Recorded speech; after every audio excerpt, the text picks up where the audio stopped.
Oi, gente, desculpem aí, eu tô com alguns problemas técnicos aqui, mas a gente já vai começar.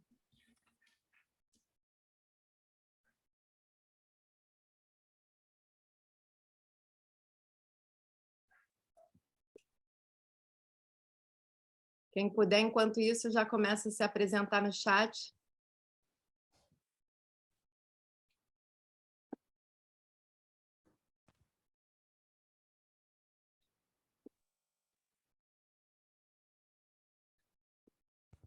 Apareceu um negócio aqui, tem que clicar no azul aqui ou não? Isso, é porque a gente está começando no YouTube. Ah, só um pouquinho. Então, vou ter que enfiar minha cara em cima do computador, peraí. Não, não precisa não, tá ótimo.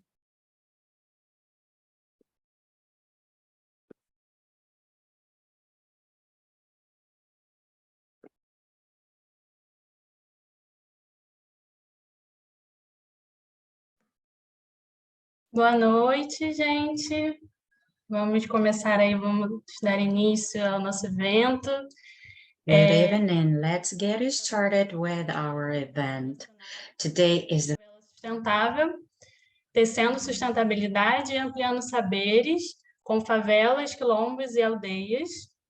E eu gostaria muito de agradecer a todo mundo que está aqui presente, a todo mundo que se inscreveu, aos nossos convidados especiais também, que vão ser apresentados logo aqui na sequência. E hoje a gente tem, né, o pessoal vai entrando aos poucos, mas a gente vai ter mais ou menos 165 mobilizadores comunitários do Rio de Janeiro, 292 pessoas do Brasil inteiro se inscreveu para estar aqui com a gente, e 127 participantes de outros estados também, e 16 de outros países. Então, é uma alegria muito grande, né, estar realizando esse evento aqui com todo mundo. It's a huge joy to make part of this event with all of you. So I would like to get started with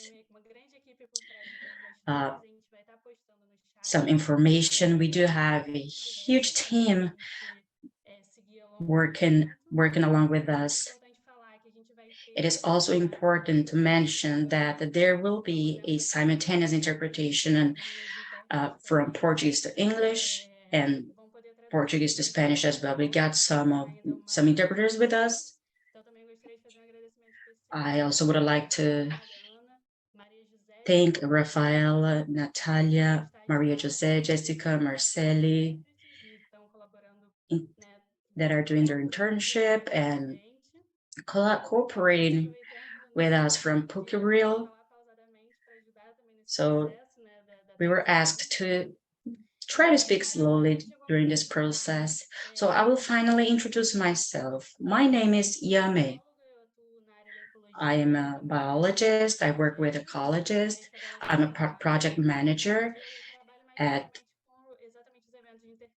Favela Network, Sustainable Network. Today, I'm extremely happy to be here, seeing all of you here in order to exchange knowledge.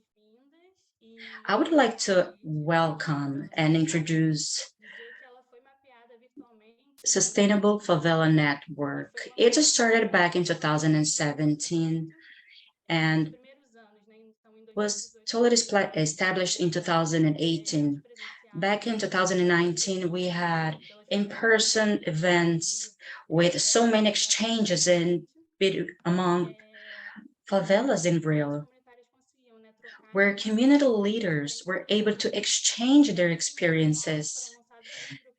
Then in 2019, 7 group worked with some axes that were related with the pandemics. Currently, we have 10 work axes. So the first one is food sovereignty, economy, local culture and memory, food sovereignty, collection health, solidarity economy, socio-environmental education and research. So I would like to say once more that it was a collective event. So it's been done with the help of many. So Sustainable Favela Network, it's a space to exchange among different favelas and community leaders. So other than this presidential in-person event since 2018, this is the first national exchange across different states in Brazil. And we believe that by listening to their experiences, similarities, and differences, we would get stronger. So we would like to discuss about the fight, the resistance, and there will be 7 special guests this evening, as well as many other people, community leaders, group work from the network, and it will be split into 3 sections, 45 minutes each. The first one will be the presentation, the sequence, a debate, and finally a cultural exchange. So I would like to give the floor for our first special guest, that is Almir Suri from Suri's project. So he's an indigenous from 7 de Setembro in Cacoal, Rondônia.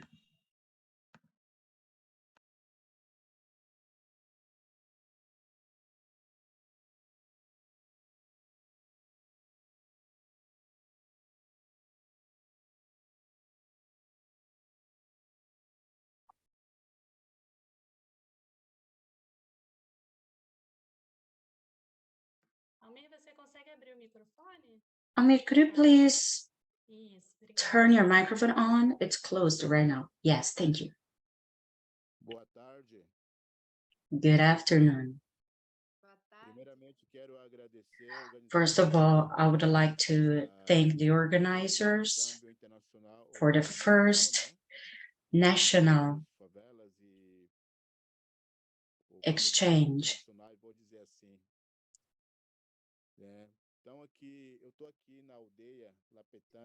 So here I am in the La Pitania village in 7 de Setembro land in Cacoal, Rondônia. So this, and we are in 248 hectares of forest.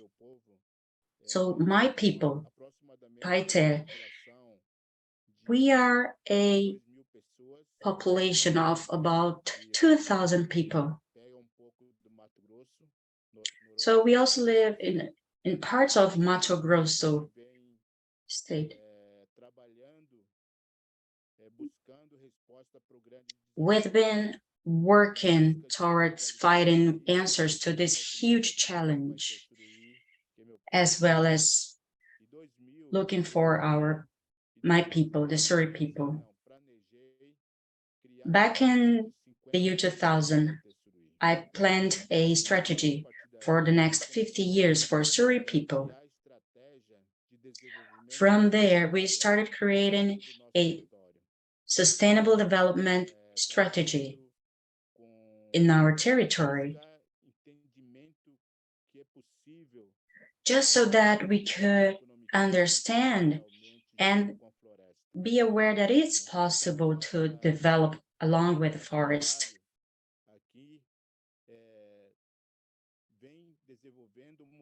Our job, it's focused on development, sustainable development in the Amazon.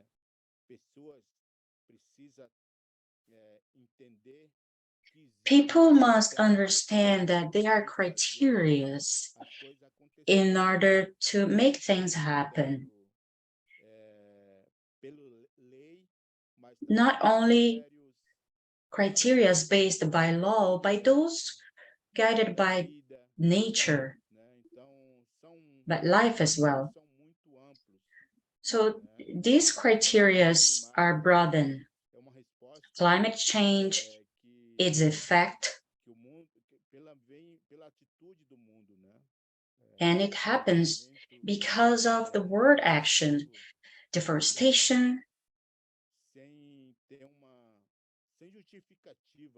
without even justifying it. We believe that looking for sustainable development, it's not only regarding production, it's not regarding quality, but it's not only about quantity, but we do need quality. So in 2010, 2009, we started working with a carbon project here in Surrey. And it is indeed a challenge to these days. But it is possible to work with this awareness for the short and the long run, just so that we can help humanity and future generations, strengthen economy, keep on producing and respecting the environment at the same time, respecting life, and using technology and traditional knowledge as well. So work together. It is quite important to have a balanced society that would be fair, being respectful towards each other, not with prejudice, discrimination, but being able to see that we are all equals. So we, the Surrey, we've been fighting in our territory just so that we could demonstrate that it's not only about the profits, but how we've been developing ourselves and having this balance in a respectful way, just so that we can strengthen local economy. Thank you. I don't know how many minutes I have left. Thank you, Almir. Do not worry. Next, we have Ben Flores, that is from the Angels and Caribbean project from Pelotas, Rio Grande do Sul.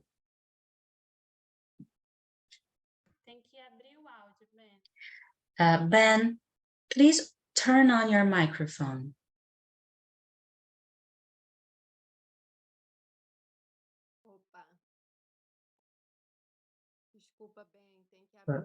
Sorry, Ben. We were all on mute.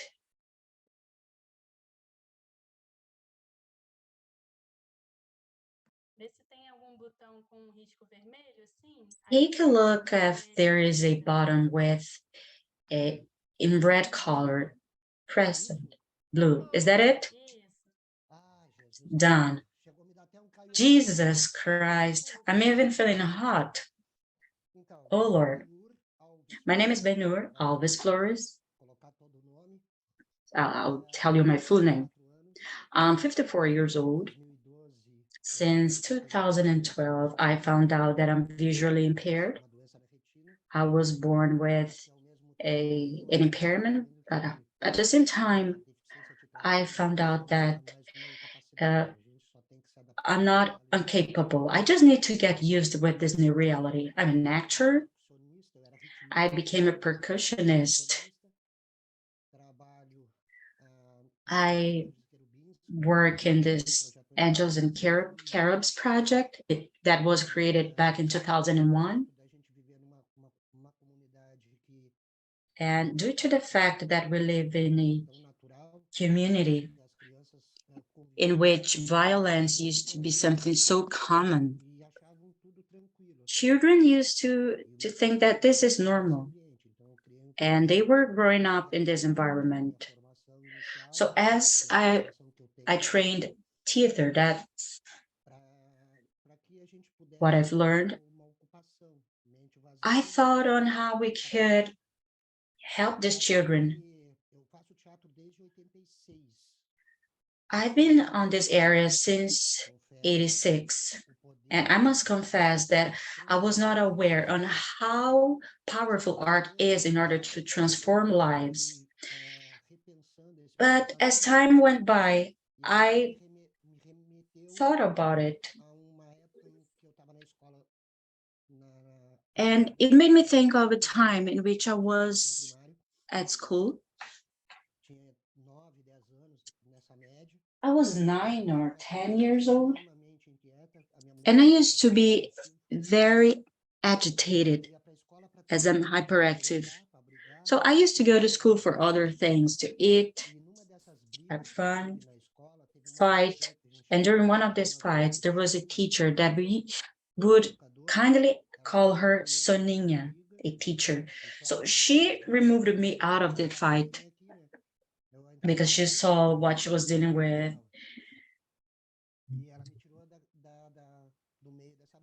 So she took me out of this fight. And as I was listening to her, she was saying, let's make this boy become an actor. Others were criticizing as she saw my potential. From this moment, I've been trying to show them in my community that they do have a value, even though they are not aware of it. Due to this environment in which they are placed at. Thanks, Lord. I think it's working for this first generation.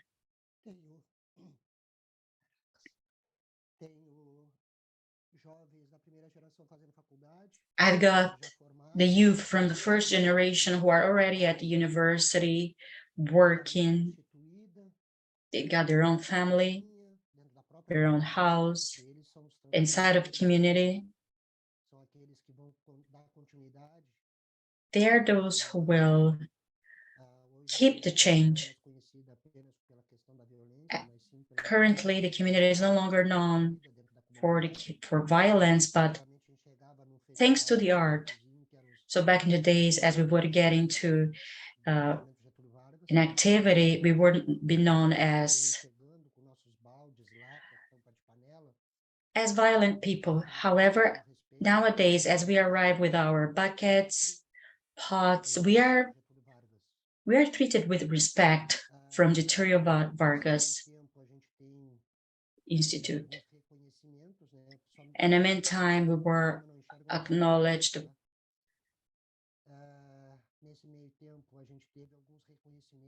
So we were acknowledged nationally, regionally, by the state. But the acknowledge I value the most is seeing the first youth, the first generation that joined me, even though they're Black, poor, from a favela, from the outskirts, they were able to do everything. No one could tell them otherwise. They were able to do it. It all depended on them.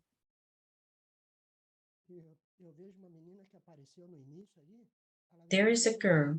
She showed up right in the beginning. Andrea. She is one of our teachers in the institution. Sorry. I'm sorry. It's okay. No problems. I'd like to thank you for sharing your experience. Yeah, I mean, you told me that we should tell you when we were done with the time, but you can wrap this up. It's just to let you know. I'm sorry for interrupting. So this girl, she's our teacher in this institution. In a community, So she's in charge of a project inside of the community, and she does it for free. So thank you so much, and I'm sorry. I cry for whatever reason. I'm sorry. No, no, not a problem. Thank you, Ben. Now, let's give the floor for Jan Sankova from Afrociclos, Salvador, Bahia. You have the floor. Hello, hello. Good evening for all of you. Greetings, blessings for the elders, for the eldest. Thank you so much for your invitation, me, Jan Sankofa. So I would like to speak on behalf of this network and this opportunity to share knowledge with so many nice people. So I'm already feeling emotional, getting emotional. So talking about me, myself, my name is Jem Millie, Jem Sankov. Artistically, I'm a poet, I'm an artist, I'm daughter of Margarida, I'm the seventh daughter, so this warrior. My mother is a warrior, so I'm from a neighborhood known Quilombo Urbano de Pernambués that is considered the blackest neighborhood of Salvador, a Brazilian state of Bahia. So I'm from Guinea. I was born in the 90s. So during this period, it used to be a rural area. So I've seen community going through so many urbanization process and also being destroyed. So we used to have the rainforest around us as well as a river. When I was born, it was no longer clean. But there are so many stories on how that river used to be useful for the community. Beyond the beauty of nature, we also had a series of social problems, which is a common occurrence in a country with so much inequality. The community in which I lived in was very socially vulnerable. We did not have access to food, sanitation, and in the middle of all that, we didn't have access to leisure, but we did have nature around us, and we did get our livelihood from that. We got food that we sold. Unfortunately, the forest was destroyed. This happened in the beginning of the 2000s. This is a process that we have been going through since then. The forest where we used to play in and where we got our food that served so many purposes for our community was ruined, so that a road could be built. And nowadays, we no longer have access to the part of the forest that is still there. We are a community that have been harmed by the road and the asphalt. I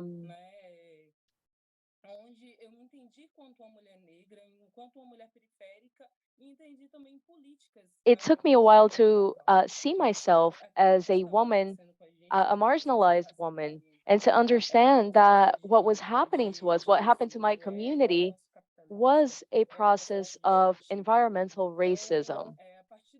So the hip hop movement, poetry sessions, and other cultural events helped me educate myself politically.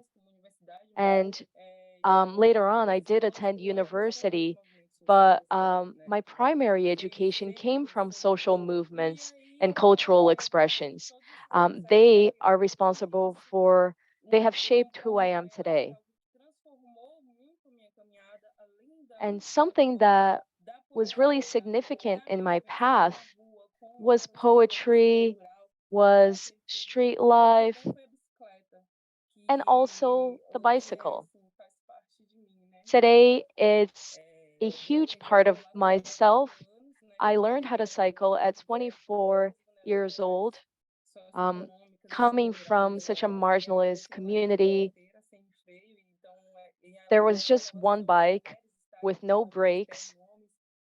Um, there's also something about women not having as much access to bikes as men. So it was only when I was 24 that I finally learned. And it was a whole process. I used to fall a lot and people would mock me. But in the following year, I met some women who were entrepreneurs and who also cycled, and they invited me to become a part of a collective. And we began a project related to cycling because it bothered us that we didn't see any Black women on bikes. And bikes can be so transformative. So we created this project where we began to teach women how to cycle. And from that, I learned. I taught as I was learning. And this was extremely transformative for my life, using the bike as a sustainable, healthy way of moving around. And that gives us access to spaces that are normally denied to us. Many people say bikes are not for women, but they are, and they give us autonomy. So nowadays, I'm fully immersed in in the world of mobility. I speak and write about that. I attended um, Unilab, which is um, a university that's focused on African studies. And I'm currently working on a project on mobility, also Black women's right to the city. So we'll speak more about that and the transformative effects of mobility later. Thank you. We're just introducing ourselves. We'll have a lot more to talk about later. Now we're going to talk to Leah from Vila Esperança, São Paulo. Good evening to everyone. My name is Maria de Lourdes Andrade de Souza, but everyone knows me as Leah Esperança because of where I live, which is the Vila Nova Esperança community. I'm a community leader at Vila Nova Esperança, and I founded and am the president of the Lia Esperança Institute. I arrived here in 2003. I've been in São Paulo since 94, and I came to live here in 2003. And when I got here, I discovered that there was a project to remove the families from here because they lived in a. I was not happy about that. And so I began to fight together with the residents to show politicians that it wasn't because we were living in a protected area that they could just remove us from there, accusing us of degrading that area. So I began fighting in 2010 to make sure that we were able to stay there. And I wanted to show the world that the environment and human beings were made to coexist. You can't harm one to protect the other. We need to learn how to take care of the environment. And so I had an idea to teach the people who live there to transform Vila Esperança into a sustainable community. And I never went to college, but I did have an idea to start a community garden and bring environmental education to the community because we can live in harmony with nature, but we need to learn in order to do that. And because I didn't go to school, the only thing I could do was a community garden. I wasn't sure if it was going to work out because, as I said, I don't have formal education, but thank God we learn together. We have no teachers, we have no students. We all learn together here. We all have our individual wisdom and we use it collectively to transform the space we live in. We have earned a series of awards, including the Sustainable Favela Award, and we also earned recognition for being the best sustainability project in favelas, and also the community garden that we thought was just a way to educate ourselves. We realized that the community garden was also a way to promote food security and entrepreneurship. So nowadays, we recycle our waste. We do not throw our garbage anywhere. The climate is the way it is because we have a lot to learn in regards to waste management. And that is what we have been doing at Vila Esperança. In regards to food security, during the pandemic, we brought a lot of food to those who needed it. We did not abandon these people. And we realized that through our garden, we were able to promote health in our community. So I'm so thankful that you invited me today here to speak. Thank you so much. Thank you, Leah. Now we're going to continue with Maria Luisa Nunes from Quilombo Boca da Mata, Ilha do Marajó, Pará.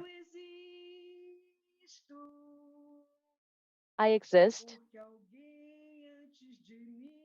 because somebody before me existed, because somebody before me insisted, because somebody before me resisted, planted, and taught me to plant.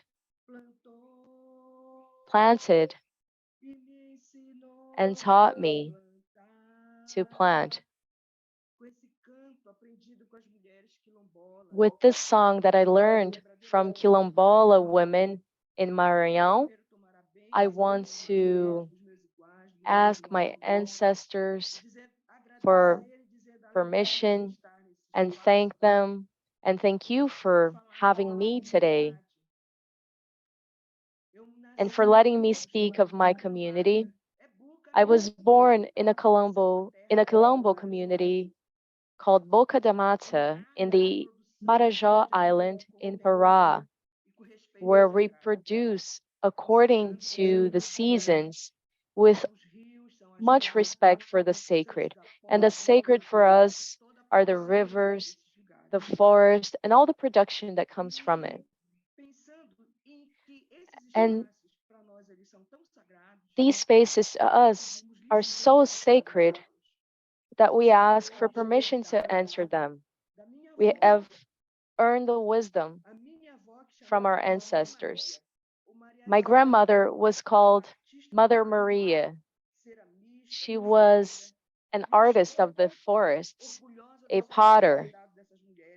And I come here with so much pride for the women who came before me, all of the mothers and grandmothers that I have had.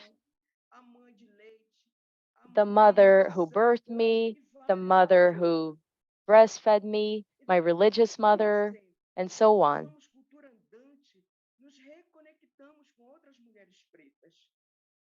We connect with other Black women, and in 2019, we formed a group called Pretas Paridas de Amazonia. And we took what we learned from our mothers and our grandmothers, who back then were already working together.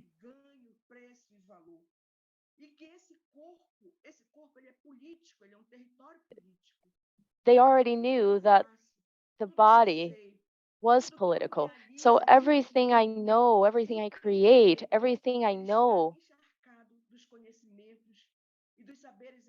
is embedded in the knowledge that I inherited from all of these people who are a part of my territory. But the capitalist system, capitalist society makes us feel inferior. And a term I like to use is sabotage. They don't hear, they don't see what we do. But here in Pará, we have an expression which is, look, when we say that, we are asking people to really observe and also to repair the wrongs. Reparation is a human principle. Everything we do at our collective is interconnected. Everything is connected. And climate change and all the projects for destroying the Amazon and the environment affect us, but they cannot take away our wisdom, the wisdom that we inherited from our ancestors. So right now, I want to talk about the joy and contentment of having been invited to be a part of this and to learn from you. This is a learning experience for me. I want to learn from all of you. Thank you so much and good evening. Muito obrigada, Maria Luísa. Thank you, Maria Gostaria Luisa. agora chamar We will a now Tata Luandenkossi, do talk to Grupo de Tata Preservação Luandenkossi de from Lazense, the Dilazenzi Black Organização Culture Cidadania Preservation Group e and Gongombira Association of Culture and Citizenship. Good evening to everyone. I ask for everyone's blessing. I ask for permission to enter this space, and I will sing a song.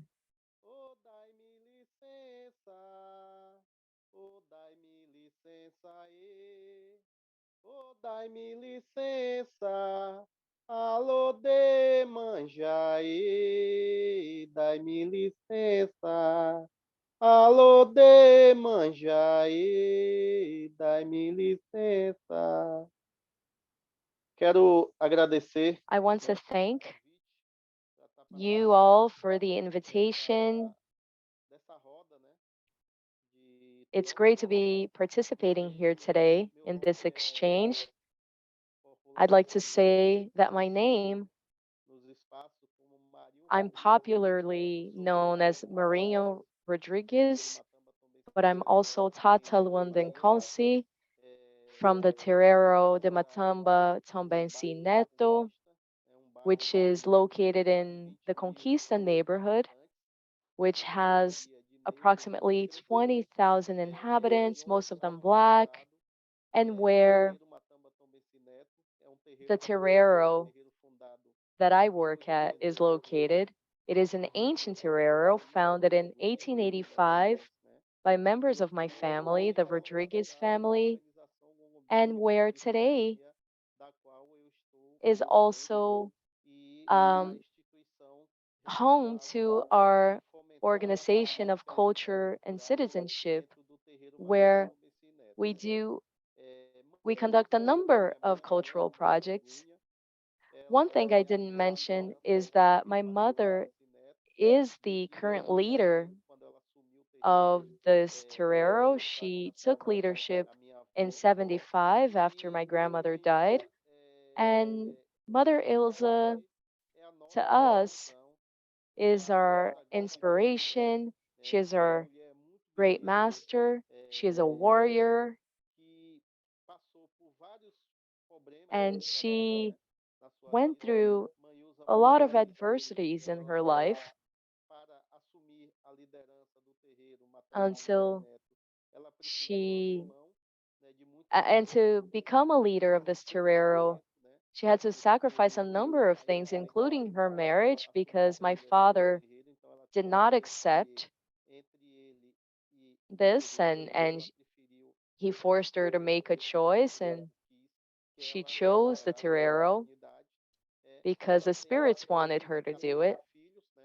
She had 14 children, 10 boys and 4 women. Today she has so many grandchildren and great grandchildren. She's 89 years old today, and she's our great inspiration.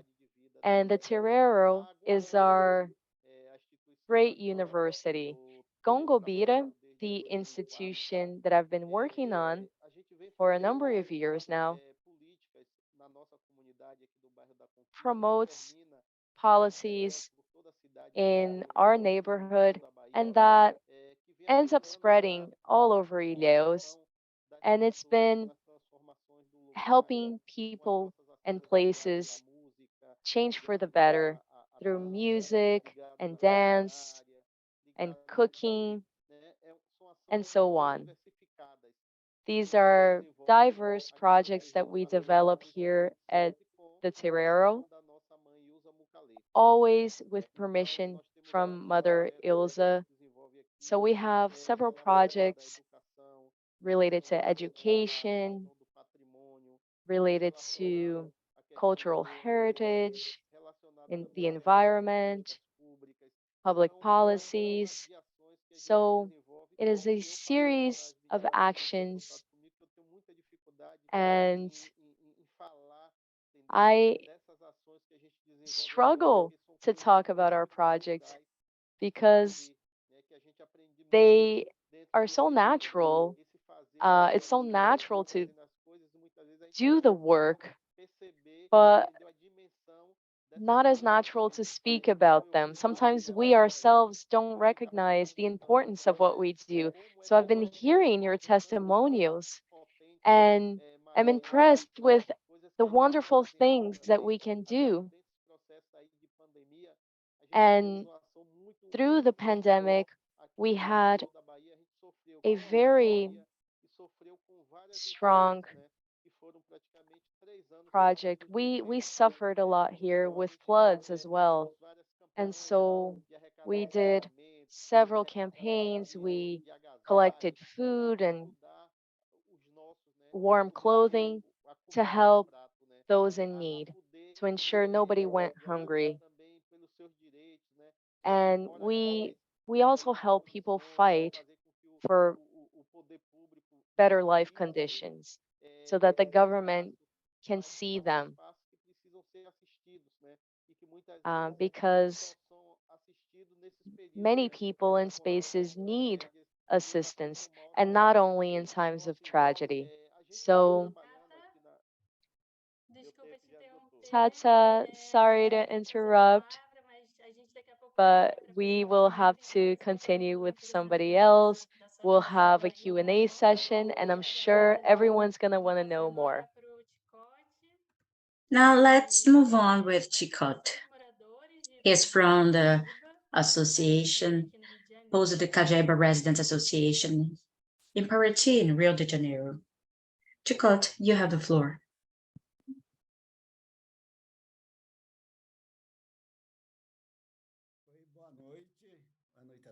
Good evening, everyone. My name is Francisco Xavier Sobrino, aka Chicote. So I'm from a Caiçara community known as Pouso da Cajaíba here in Paraty, Rio de Janeiro. So my path is impacted by fight and education. So for several years, we would only have access to the 1st and 5th grade. Therefore, many people were forced to leave their territory and migrate to the city just so that they could study. I was the president of the Residents Association and started fighting for the community.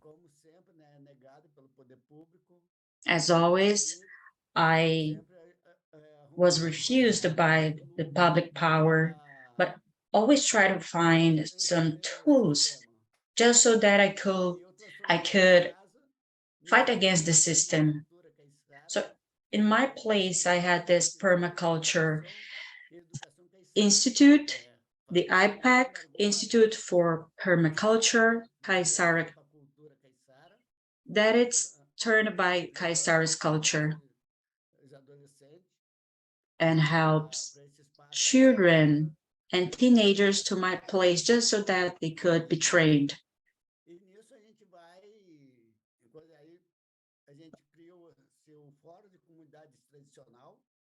So a community traditional forum was created with these three ethnics, Indigenous, Quilombola, and Kaisara from actually 3 municipalities, Angra dos Reis, Paraty, and north of São Paulo, Ubatuba. So in this fight, we had a lot on our plate. We discussed ecological sanitation, education, communitary tourism, agroecology, to name a few. We also got a fishing movement. So there are many themes to fight for in this traditional community. We also have an observatory that it's a partnership with the forum along with us, a traditional peoples and communities forum. So these partners are helping us out during this fight. And one of our accomplishments is that we've got a second parliament in the Praia de Sono and other communities such as Ponta Negra, Monconguá, and at Pozo Comunidade, the Pozo community, we would bring children from other areas such as Ipanema, Rio Grande. So we would all bring them just so that they could study in the Pozo community. So it was one of our major achievements, not only mine, but for all of those who support us. So it was one of the biggest achievements. Nowadays, we can move even forward because we want to bring high school inside of the community so that children wouldn't have to migrate to the city in order to learn. So we want to keep this traditional community. I'm from the 5th generation. I'm 64 years old. And since back in the days, my great-grandmother, great-grandfather were born in this community. Is a centenary one with 90-ish families. And currently, 80-ish children are enrolled at school. So this is an ongoing fight in the community. And one thing that I always keep in mind is that the first thing that will help the youth is education, a good quality education that would work with values, human value of what it means to be. So a good education has the perspective of giving value to what children have in their own community. for instance, a lesson in which children use their use. I believe that it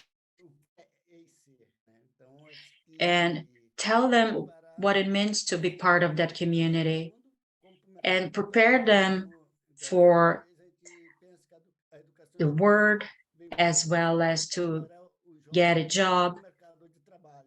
We have a misconception that says that children are prepared for the workforce. However, it is important to work them for life as well, to give them this education. Well, I've got many other things I would like to tell you today, but other than the traditional forum community, I also work with ecological sanitation. Thank you, Tikot.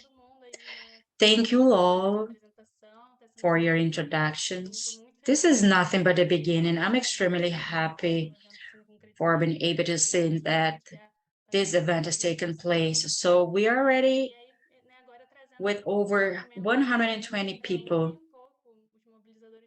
So let's listen to these community mobilizers along with us. We would also like to give them some space in case there are questions or anything would like to share. Now let's move on for the second session, which is the debate. So I'll give the floor for Matheus Edson. He'll start this debate session with the youth that makes part of the network. He will introduce himself first, ask a question, and on the sequence, there will be others who will also join us as they made part of this course. So this part will be a little bit more dynamic. So I will ask you to use this gallery view and speak for nothing but a minute each. So we still have other 5 or 6 people. So I'll give the floor to Matheus. Hello, everyone. Good evening. My name is Matheus Edson. I was born and raised and currently live in Rio das Pedras favela.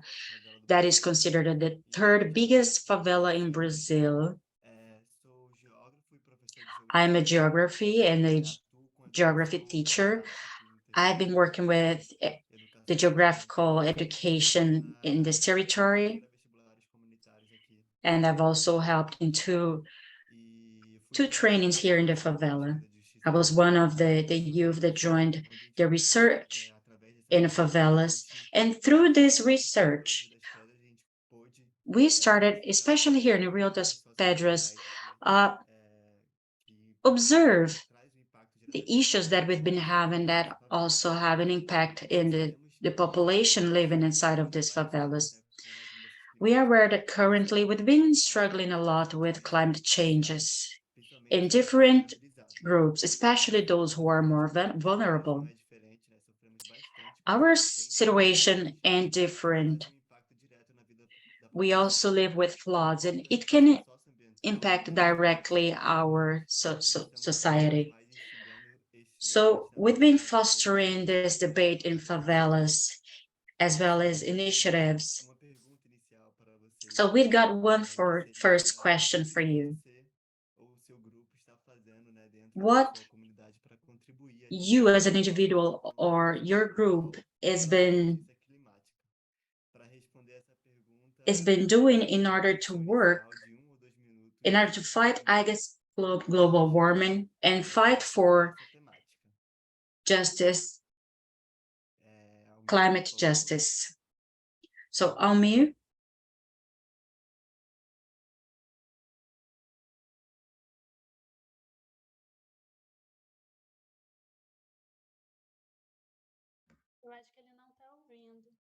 I'm afraid he is not listening. Almir?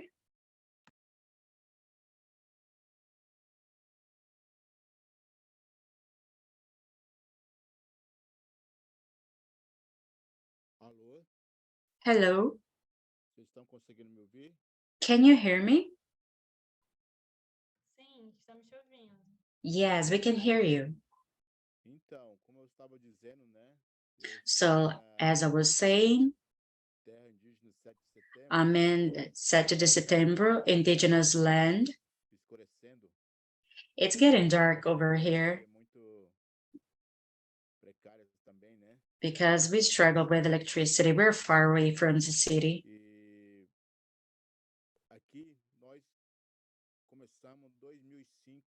So back in 2005, we started a reforestation for the impact area. So we already planted over 1 million plants.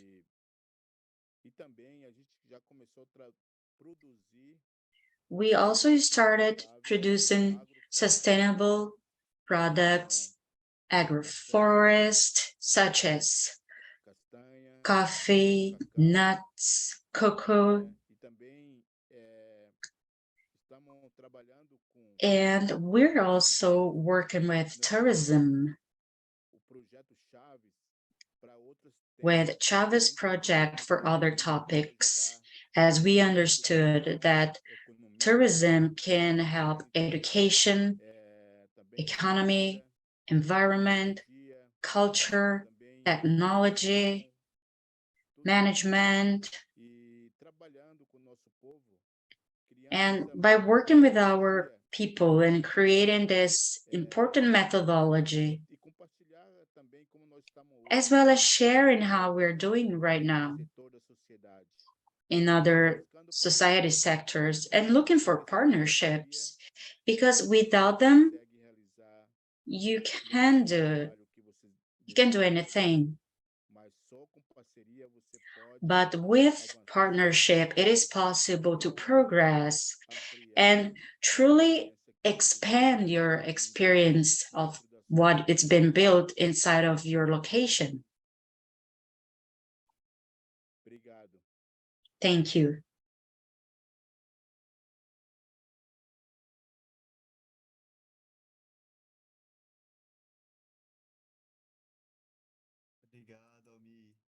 Thank you, Almir. Now I'll give the floor to Jan. Hello, Mateus, and everybody else. So let me tell you a little bit more about us. As I was telling you about my path with mobility. So currently I'm the coordinator and part of the Afro-Secro network. It's a socio-environmental and cultural mobilization. So we gather with groups of activists, artists, in favor of socio-environmental actions and Black people's territory, especially in Bahia, that is the blackest state in Brazil. I no longer live in Salvador, but in Santo Amaro. It's a city where 37% of the population is Black and unfortunately is still dealing with racism. Due to this exploitant capitalism, along with the disaster that some claim that is natural, however, it is caused by industries and so on and so forth.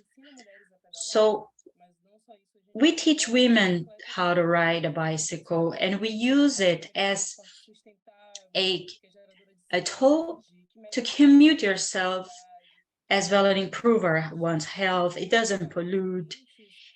It gives us this feeling of belonging. You can experience sitting in a different way as if it would be in a vehicle. So what does development mean for us? So let's take a look at this development perspective. So it is a colonial thing. It is seen through a wide point of view. So in most cases, that then there are some sidewalk constructions, and we feel happy because we think that we are developing. However, there are floods, there are issues, and we suffer. So some of us, and the quilombolas, those who are the most vulnerable, are struggling the most. Then once we try to speak up about all that and think about our perspective of development from the first people, the Black people, so we take a look at this horizon and trying to observe on how our future wouldn't be parallel to this destroying ideas, and see the bicycle and our cultural management could work, especially with bicycles. And we also try to raise awareness. We got this action towards children, Black people, and how we could strengthen their identity and preserve their culture, learn together with our teachers, with our masters, and those who are quite important for us. So I think that raising awareness for the socio-environmental learning, as well as this whole process and intervention, agroecological interventions, as we are building our area.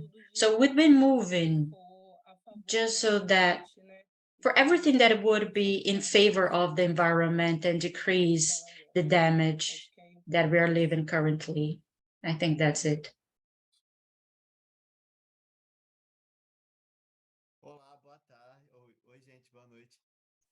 Hi, good evening. Thank you so much, Jen. That was perfect, what you've just mentioned. Now, let's give the floor for one of the mobilizers from the Sustainable Favela Network. Would anyone like to talk or express herself, oneself? Please raise your hand, one of our mobilizers.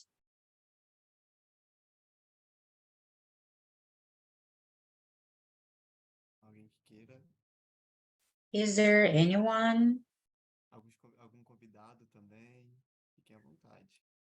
One of our guests, feel free to join.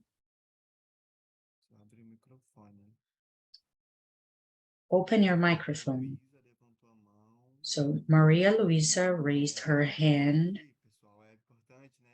In order to be seen here, it's important to have your camera turned on, just so that we can see you in the gallery.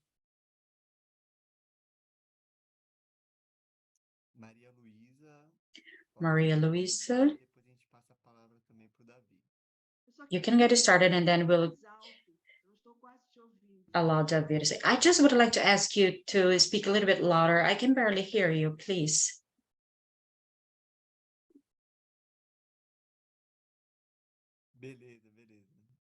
All right, all right.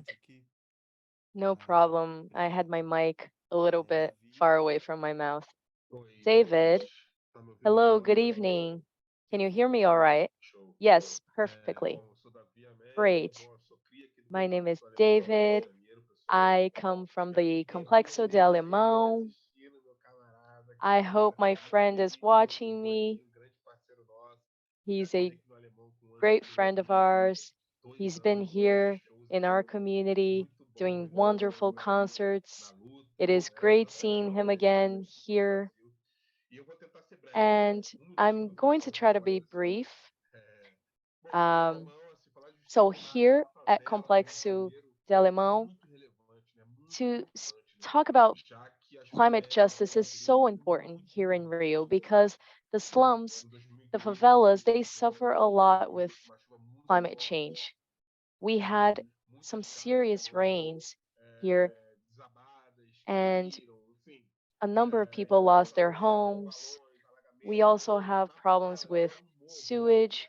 I live on a hill, so I don't suffer directly with floods, but we do suffer with a series of environmental problems, trees that fall.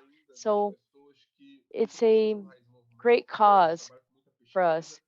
I'm come from the Institute Raises Movimento, and this is one of our causes.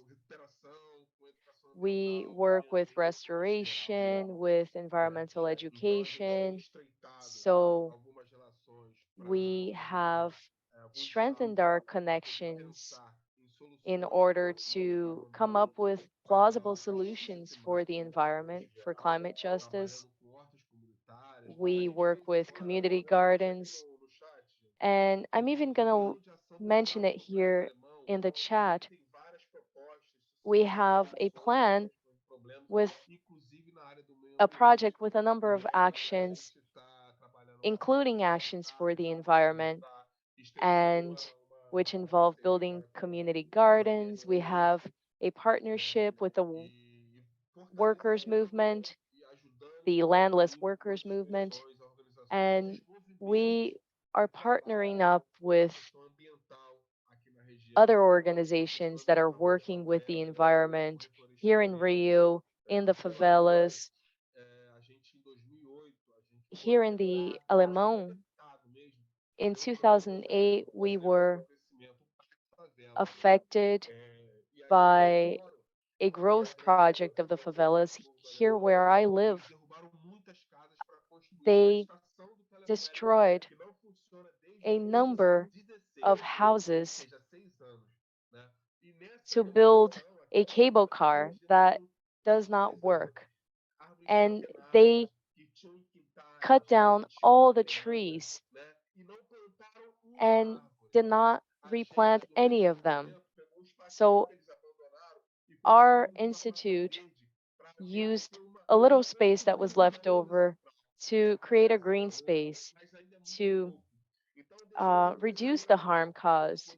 But I just want to express my discontent with the government that has not has ignored the issue of climate justice and the environment. So that's what I wanted to say. It's not much, but that was great. That was an excellent comment. Thank you. Thank you for your comment. Now I want to give Sandra a chance to speak. Good evening. My name is Sandra, and I am a mobilizer. I do not live in a favela, but I do work at a school that is connected with the favela network. And today we were at the medical school and we learned about medicinal herbs. Um, Children learn so much. There are so many herbs that are helpful, and it's so important to bring this education to school to raise awareness about the power of these plants. And it was so gratifying to hear all the women here today speaking, and also the people from Ilhéus. I was so fascinated by all I heard this today because it's connected to our own concerns about the environment. In regards to climate justice, you are all right. Those who suffer the most are the most vulnerable, the poorest. And even those of us who do not live in favelas suffer. The lack of trees, the lack of space for water to flow in. So we do need to partner up with universities, with architects, with those who build, so that we can come up with solutions, because we can't stay the way we are. We cannot continue doing the same things, the same senseless things. And I'd like to leave a question to the participants here about how you see well-being beyond consumerism. Many of you have spoken from your heart, and this is something that I also feel in my heart. What can we do? I have a house in Ubatuba, and I love to connect with people from there.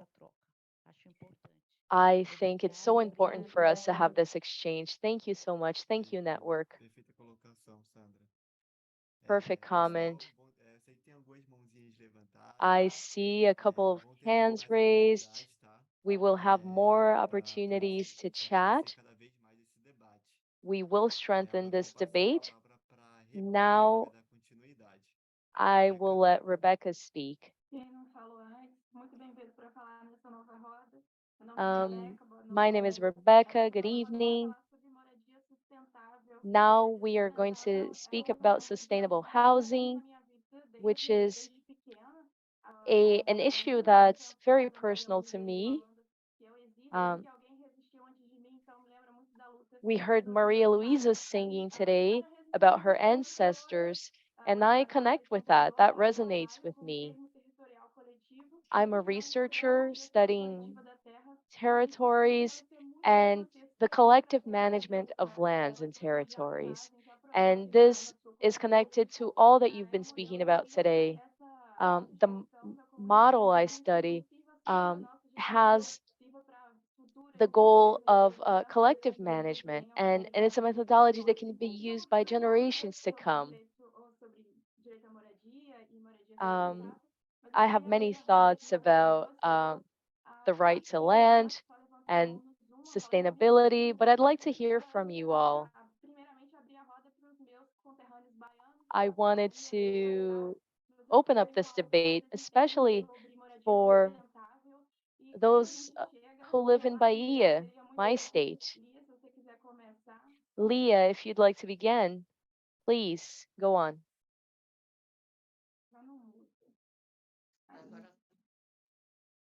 All right. So, what I can say about sustainable housing and what we do here in Vila Esperança is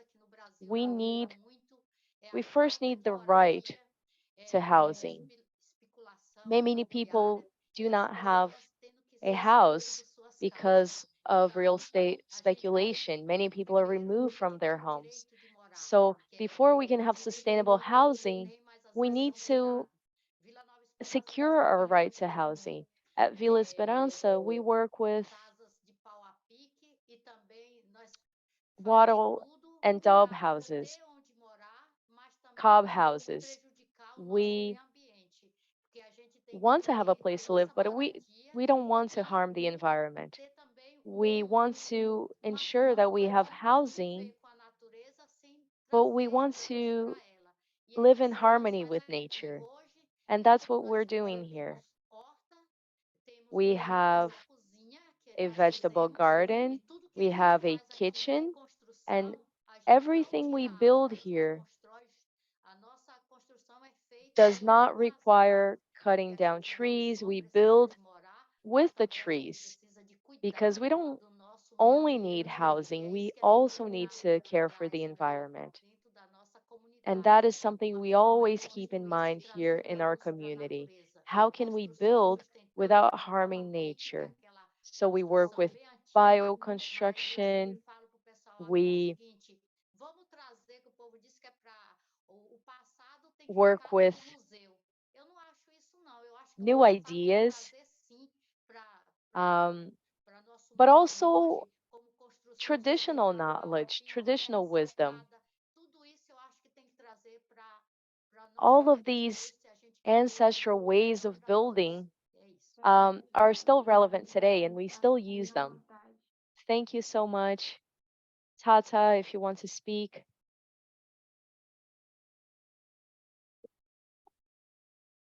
Pode falar, tá? Go ahead.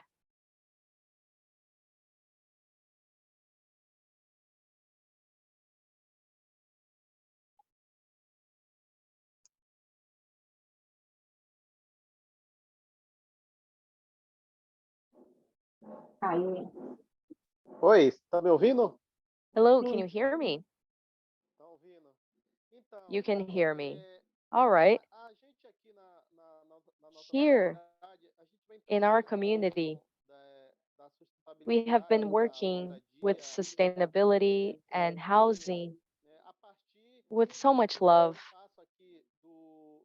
from our space here, which we call cultural complex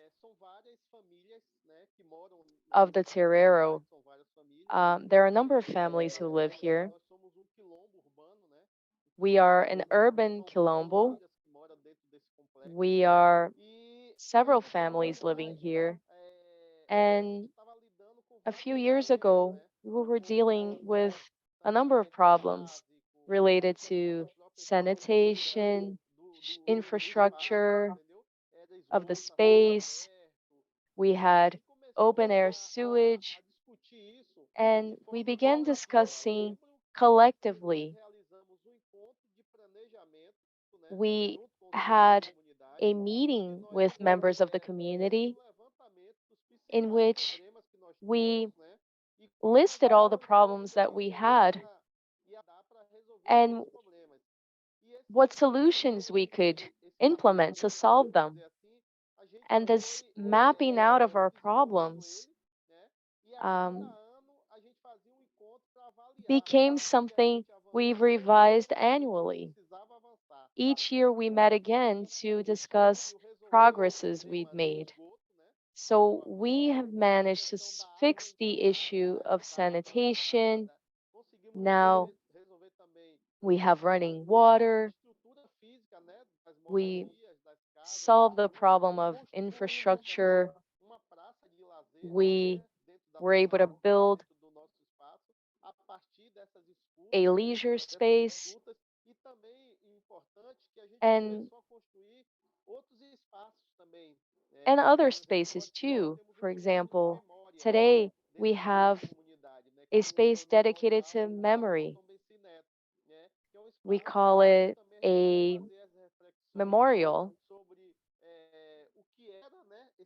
the Memorial Unzo Tombensi Neto, where we remember our ancestors and reflect upon the times we live in today. And it's a space that's open to visitors. A number of researchers come here. And so, what I always say is that our community was one and became something new after these actions that we implemented. That is so cool. Thank you so much. Anna, go ahead. Good evening to all of you. How are you? Can you hear me? Great. My name is Ana Paula Salles. I'm from the Association of the Women of Itaguaí.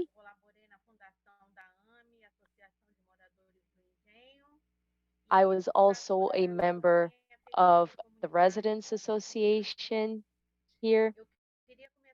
And I want to begin by reflecting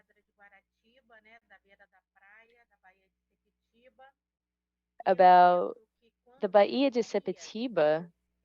I remember that when it rained, it was very cool because everyone left their homes to be in the rain. It was picturesque, it was pleasant, it was a gathering to be together in the rain.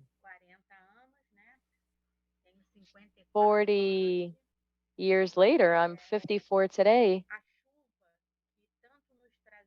The rain that used to bring us joy today is synonymous with terror and nightmares.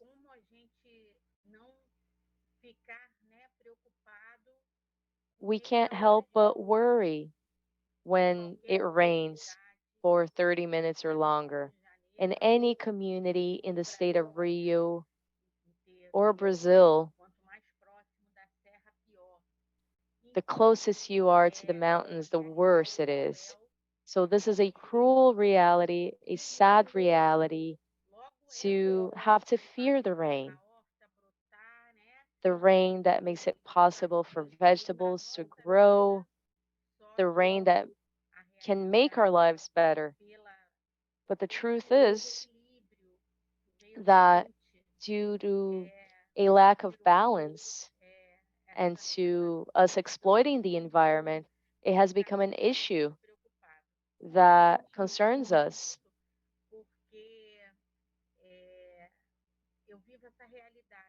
because this is the reality that I live in. Whenever there's any type of rain here, we are vigilant, we become worried about ourselves and others. And the issue of climate justice, in my modest opinion, has everything to do with corruption, with bad politics. Anna, I'm so sorry to interrupt you, but if you can finish. Yes, corruption and giant construction projects. The federal government can do, can build so much, but they build things that do not benefit the population, unfortunately. Thank you. Krish, would you like to speak? Hello, good evening, everyone. Can you hear me all right? Internet's not great here. Thank you.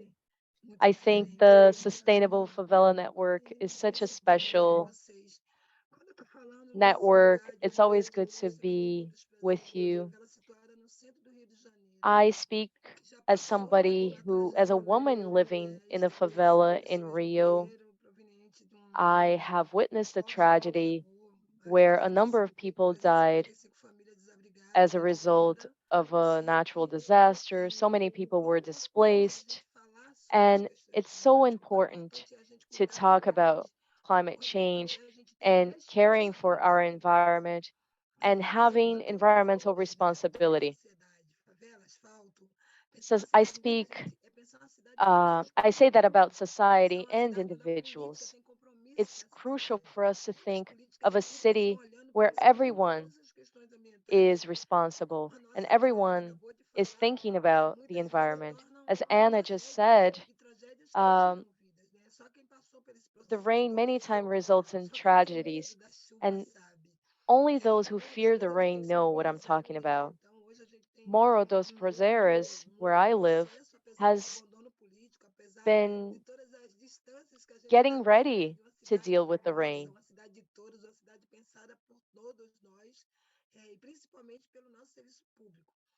Unfortunately, we've been neglected by the government. We have a number of problems, such as um, not having our garbage collected, and this is an issue that creates fear because layers and layers of garbage contribute to tragedies. So here we have been seriously thinking of garbage disposal and making a communal effort to build gardens and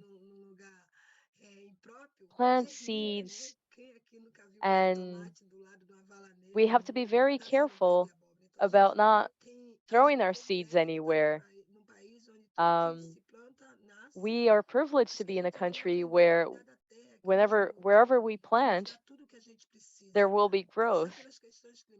But it's crucial to think that when the heat comes nowadays, it is unbearable. It's important to think about the abundant water that we have and how we use it poorly. Um, we need to know how to nourish ourselves from the land.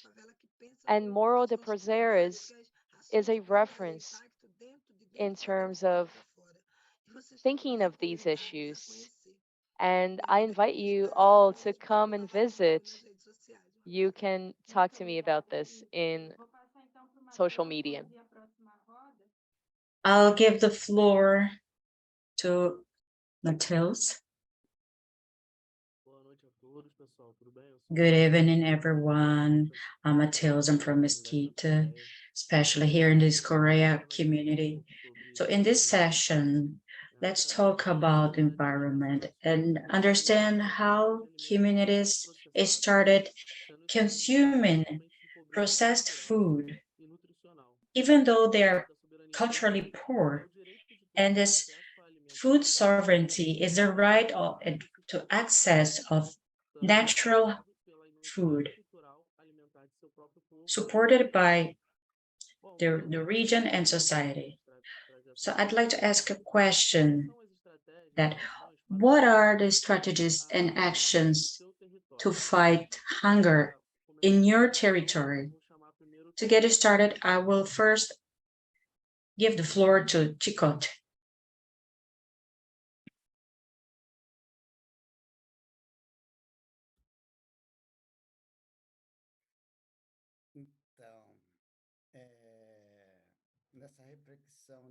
So, by reflecting on food sovereignty,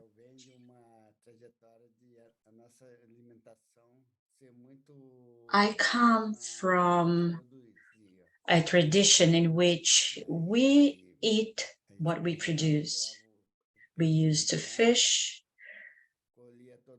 get the fish out of the sea, gather food from the farm, and with industrialization, we no longer feed ourselves properly. So as my father would invite me to go to the farm to eat, so instead of working, I would rather sell my workforce in order to earn some money and buy what my father could produce or buy at the supermarket because I thought it would be cooler. So unfortunately, we believe that what it is produced by us is not as valuable, and that by selling our workforce, we can buy industrialized food in the market. So this is a reflection that I like to bring up. But in this agriculture, to buy your food without poison, I believe that in order for us to have a healthy population, there is no need to buy this industrialized food, as we can produce our own. That as an advantage is not poisonous. So I think we should think about it, that by producing our own food, it's possible. I think we can have a healthier population. I'm not sure if I really answered to this question or if I was able to contribute with what was asked by you.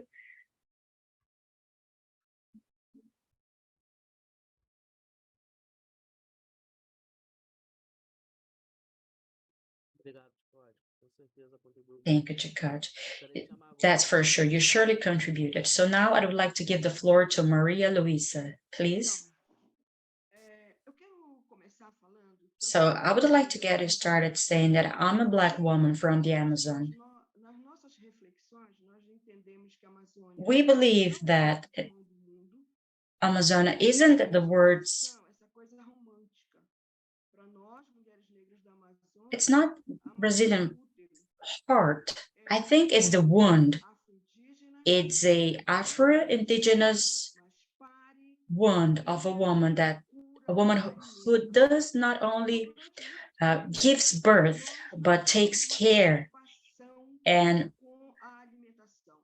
raises. So for so long, we were not concerned about food because everything was given for us by Mother Nature. Therefore, I agree that someone says that it is all about politics. So currently, Amazon is on focus, but in order to remove us out of them. And everything is interconnected, as the first session was mentioning climate change.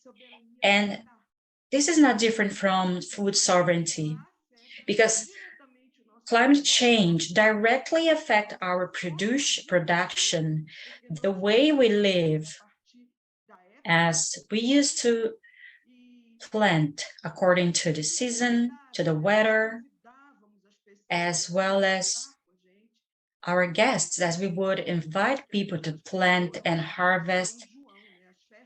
That's the reason why we celebrate the Junina party in this month. So we got popcorn, and ours is different from the one in Bahia, because there's a lot of corn, sweet potato, seeds, and most of this food, they would grow, naturally grow. Last week, the city council approved the law. So at the same time that local news mentioned that some Amazon states are contaminated, including some fish. In Pará state, it's above the acceptable. So what is the acceptable measure for someone to ingest mercury? So while discussing with one of the politics in our region, he told me, Maria, let me tell you something.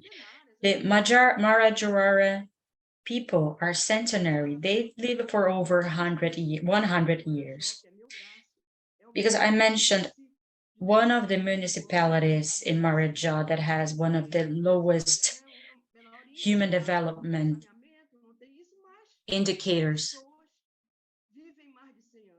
But people get to live over 100 years. And the reason being is because they haven't eaten contaminated, poisoned food, nor the flour, the fish, the hunt. None of that has affected diseases that we had never heard of. So by understanding that things are interconnected, is that fish, it's a basic for people living in an island. So the river contamination impacts directly fish that it's sold in open street markets all over Brazil. So I believe that we should think on how we can tackle it. So I believe it's all related with living properly and caring for each other. So think about the sea as a medication. Create strategies to rebound, as nowadays the Amazon, it's filled with hydropowers, and poison doesn't only come through the soil, but as well as the air. So those biomotors that are used to add pesticides ended up affecting not only our harvest, as well as our small animals. So that healthy food that used to be eaten back in the Quilombos are at risk currently. As a result, cancer, Miss Maria, so they are directly impacting the quality of life of our communities. Thank you so much, Miss Maria. Ana Leila, you have the floor.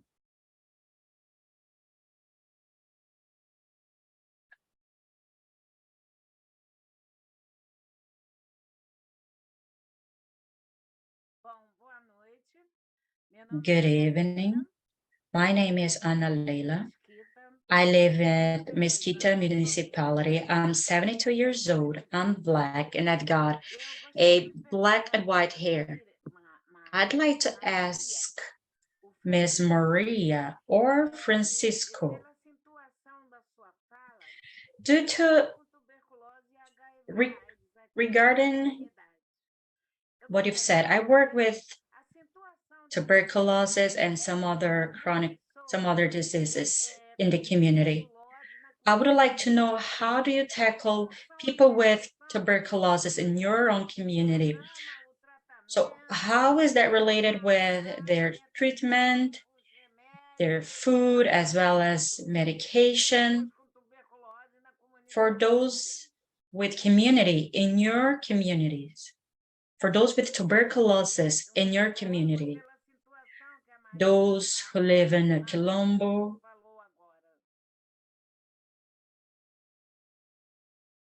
as Maria just mentioned. Maria?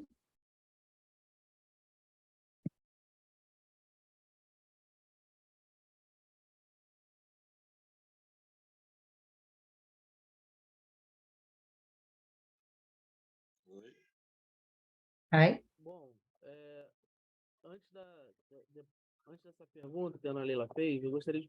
before Ana Leila's question, I would like to move on in our session.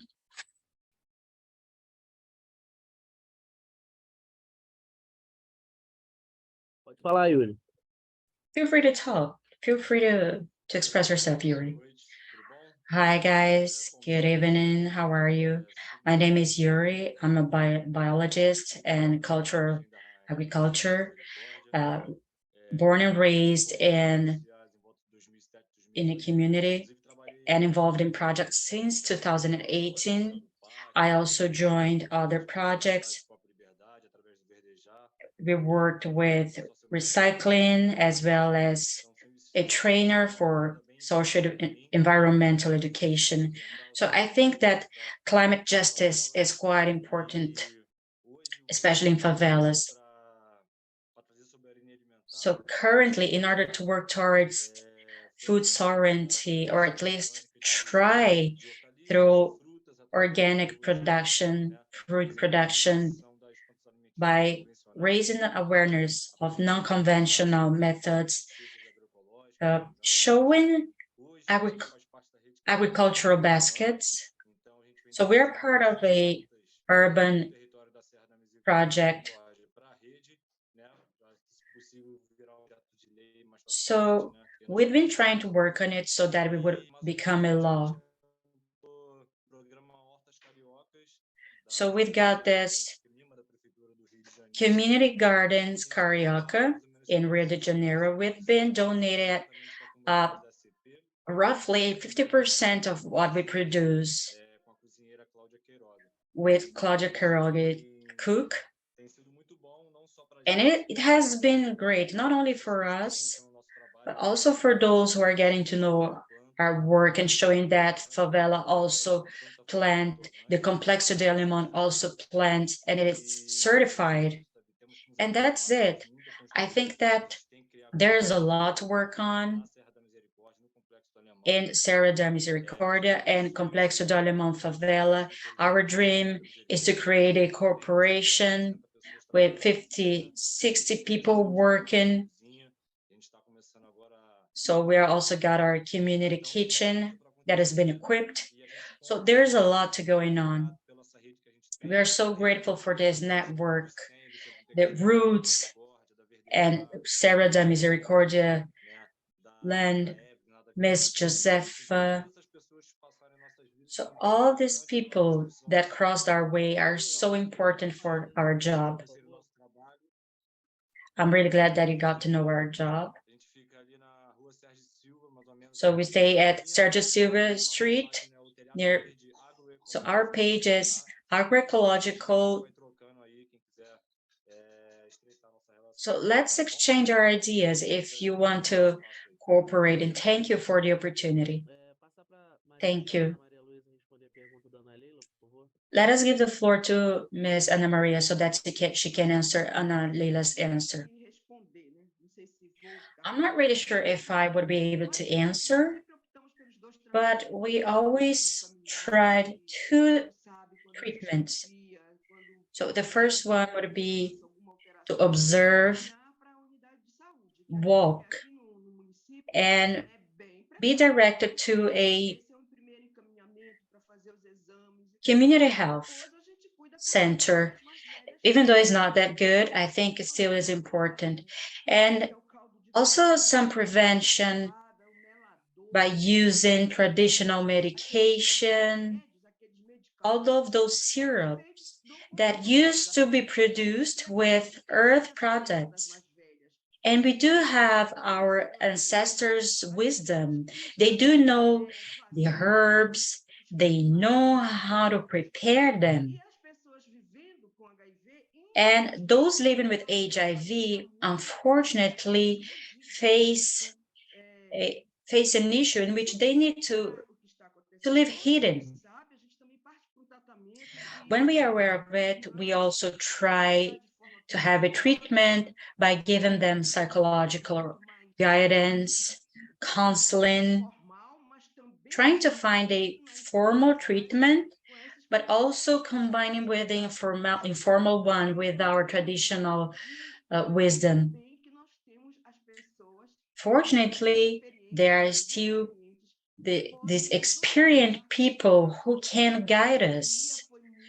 During the pandemics, this traditional knowledge was extremely important as we were lack resources, we were lack oxygen. So can you imagine those living in the Quilombolo communities? So our traditional knowledge was a most. As well as our yards, because they are free open pharmacies. That's the reason why we are concerned about soil contamination with pesticides. Thank you, Ms. Maria. Thank you for all of those who joined. So I'll give the floor for Daniele Conceição. She'll start a new session.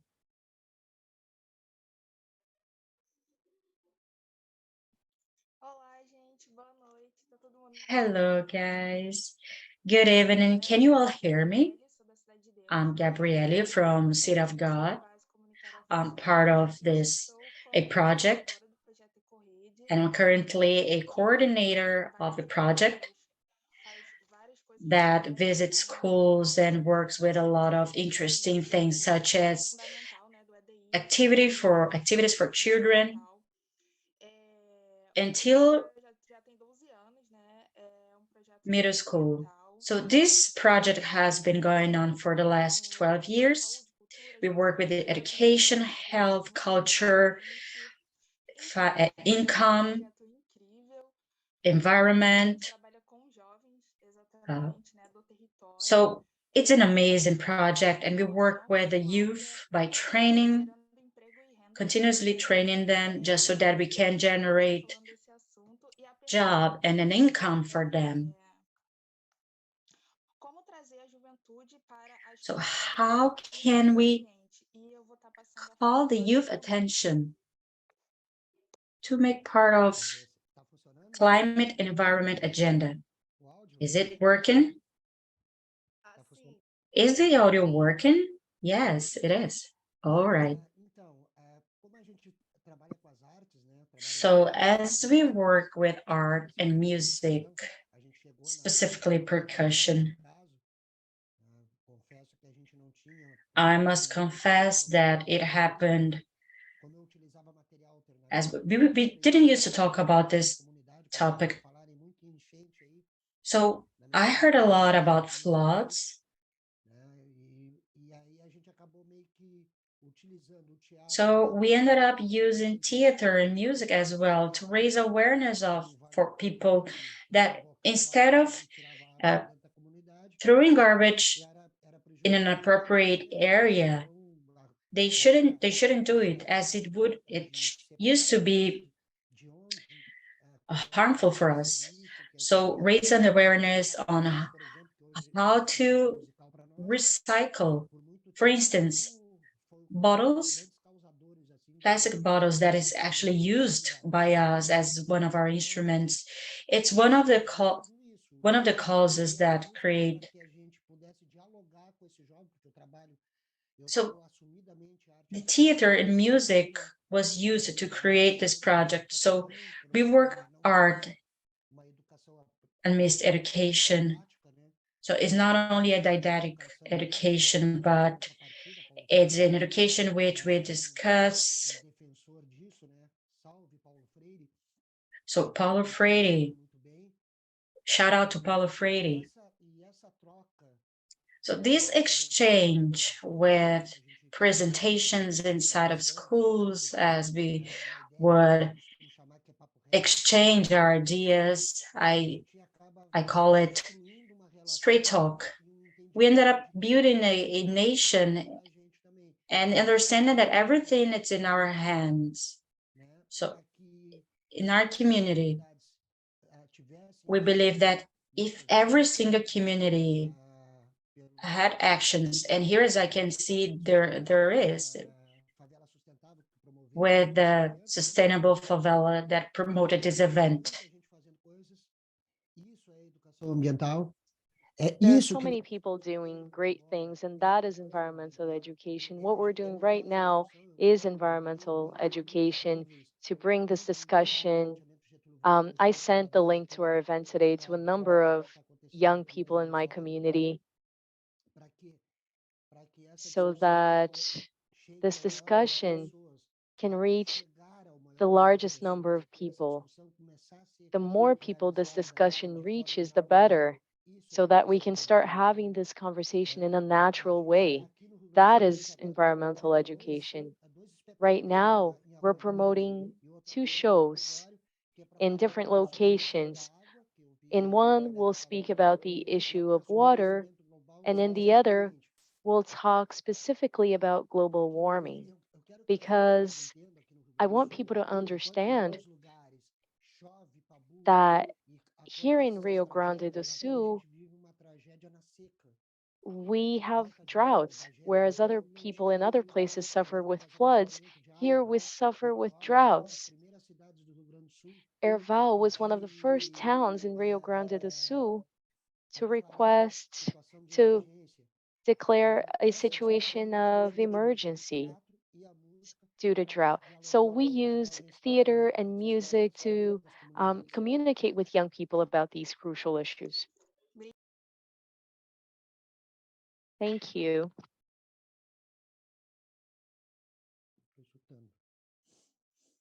I can't hear you. You're muted. Thank you, Ben. Beth, go ahead.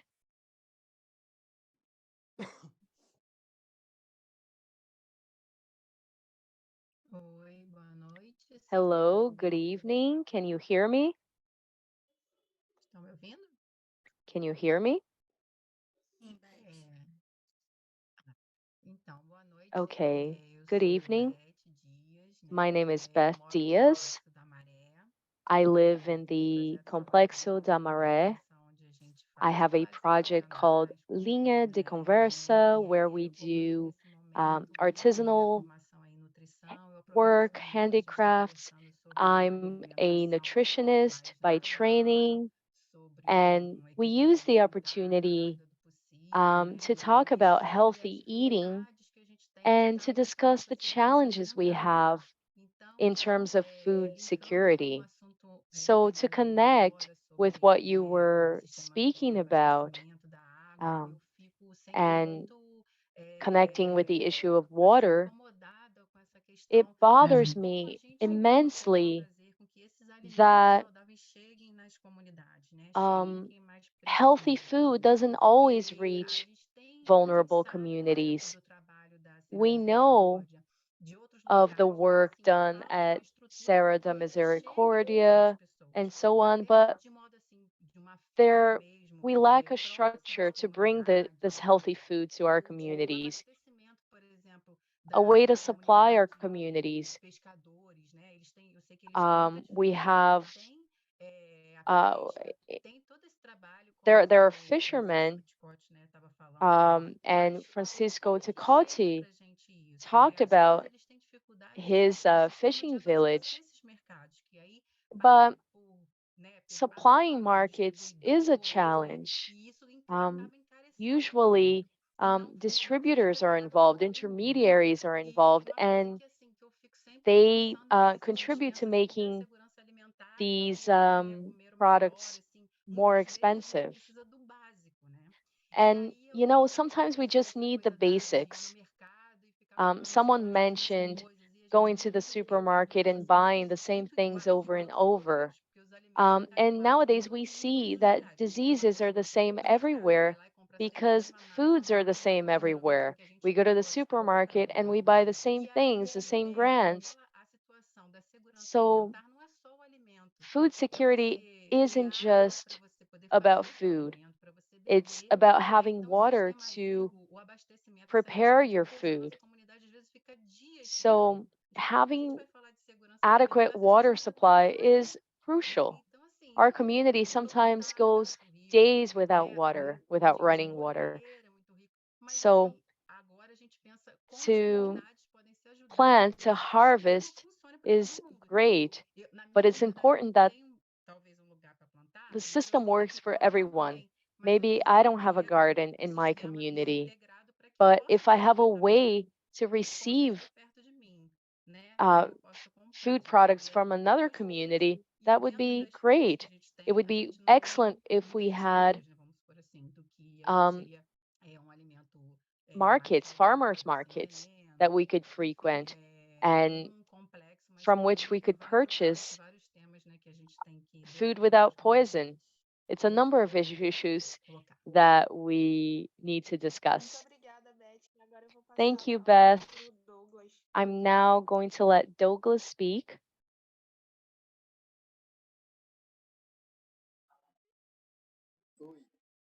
Hey, hey everybody.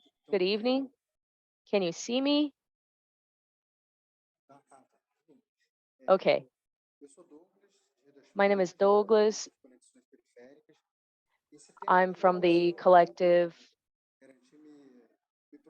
Vozes Periféricas. This issue touches me profoundly, but there's a project that does amazing work here at our community of Rio das Pedras. They do great work of using food. Um, and something that I think is important to keep in mind is that we know there are a number of urban agriculture initiatives all over Brazil, and that's so important. You have them in Serra de Misericordia and at the Complexo. And here at Rio das Pedras, we dream of doing that as well. But some slums, some favelas have extremely expensive soil. And it's the case of our community. Lots of people live in extremely small spaces. And so this is a huge challenge for extremely populated favelas where land is very expensive. I also see several collectives that grow food, but that do not supply those from those do not supply their production, do not supply the most disadvantaged communities with these products. These products are not accessible to communities. A lot of those who consume these foods are middle class, and we who live in the favelas are not able to access these foods. We can't afford them. And so it's important to think about how we can make this produce more accessible to those who live in communities. I just wanted to add that reflection. Thank you, Douglas.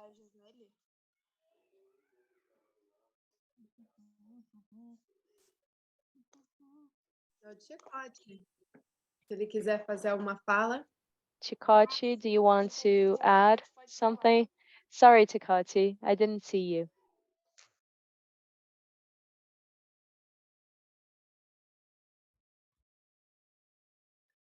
Então, So, a fala vem de encontro que o rapaz agora, dessa dificuldade, né?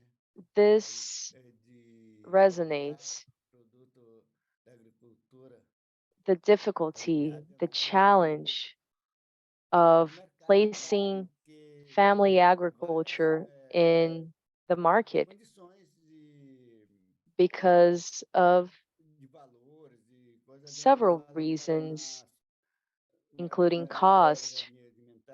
We speak of food sovereignty and agriculture, but only those who produce the food can eat it. But the poorest can't afford to buy organic food. So this is extremely exclusive. Only the rich can buy non-poisonous food.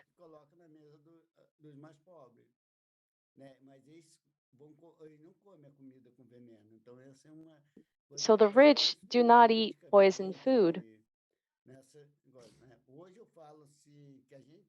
Today, I say that we, Caiçaras, we don't eat fish that is free of poison because the fish that's sold in the market is different. But we still have a way to plant.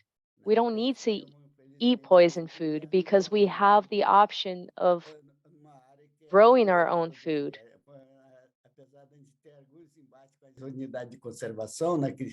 Even though we are conservation units and sometimes they try to prevent us from growing our own food due to rules and regulations, we still manage.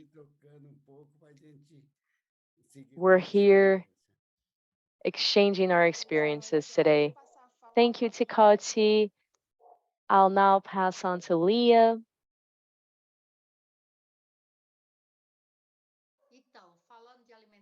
So, speaking of food and who can and who can't eat healthy foods, here at Villa Esperança, we do differently. When we talk about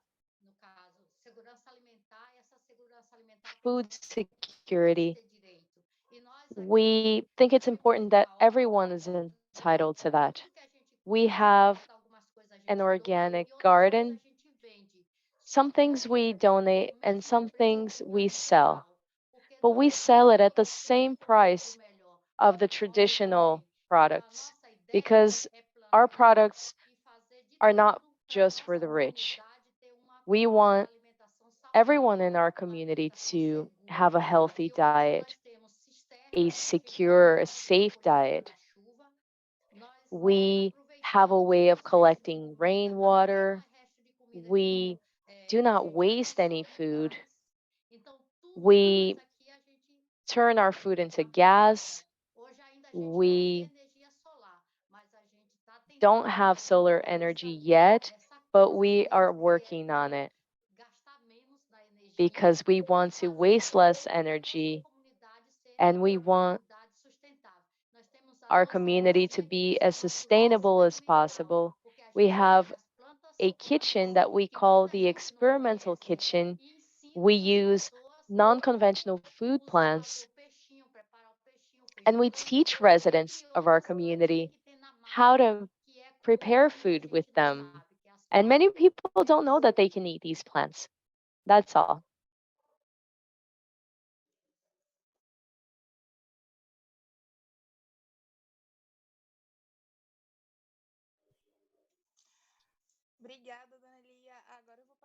Thank you, Leah. Now, Gisele, you Oi, can gente, speak. boa noite. Vocês estão me ouvindo bem? Hi, everyone. Can you hear me? Primeiro eu queria me apresentar. First, I want to introduce myself. Atuo na coordenação I'm de Favelas Gisele Pará. Moura. E eu sou I'm natural de a Cajamar, São coordinator Paulo. Eu tô aqui nesse from momento, então, Cajamar, é uma São alegria enorme Paulo. também poder I'm trocar here right now. a It's a do meu lugar, immense do meu joy povo. to be able to Bom, exchange agora with eu vou dar you início from à terceira roda. my É uma community. roda And cultural now da I'm Favelas going Indígena. to E daí, change the subject. para isso, a We're gente going to vai ter uma start abordagem our diferente, um cultural pouquinho session. diferente. Mas eu It's queria more of dizer que é uma honra a estar aqui personal nesse evento session. tão importante, de And tanta potência before I regional. do, I just E want to say garantir it's an honor to o be Brasil here. sustentável There's são so as much normas, power né? A gente here. está construindo esse It's so mundo de powerful to fato understand e that que o Brasil é muito grande, muito diverso, muito sustainability starts diverso with e us. talvez a nossa Brazil is so biodiversidade, eu acho, biodiverse, gente, seja expressa pela and nossa cultura, our pela nossa forma de biodiversity se expressar. Então, eu queria convidar expresses vocês itself para through aqui our nesse culture. terceiro momento And I dessa want to noite invite you para to colocar as the third expressões, né? stage A of our Quilombos falou evening, que ela é do hip hop, a um, Maria Luísa where we veio can sobre um all rezo e eu queria convidar a express Maria Luísa, se ourselves. puder, a I'd retornar para o like rezo para a to gente abrir essa invite sessão. Maria Então, Luisa a ideia agora é a gente to pensar um pouquinho o que faz unir a nossa express comunidade, herself como again que a through gente prayer mantém like she nossas did redes, before. propósitos, como que a gente pode So, and I'd caminhar also like juntos, to o que é discuss romântico, o que é possível através what is dessa nossa possible, expressão what da is arte. romantic, Então, Maria Luísa, se você puder repetir o rezo para a what are the gente, seria possibilities of muito bom. E expression in our depois, energia communities. livre, Maria fiquem à Luisa, I'd vontade love to para hear from dissapar you. levantando a mão. And everyone else, please feel free to participate. Eu existo I exist porque alguém antes de mim existiu. because someone before me existed, Alguém antes de mim because insistiu. someone before me insisted, Porque alguém antes de mim because resistiu. someone before me resisted. Eu existo I exist porque alguém antes de mim existiu. because someone before me Porque existed, alguém antes de because mim someone before me insistiu. insisted, Porque alguém because antes de mim someone before me resistiu, resisted, plantou planted, e me ensinou a and taught me how to plantar. plant. Plantou Planted e me ensinou a plantar. and taught me how to plant.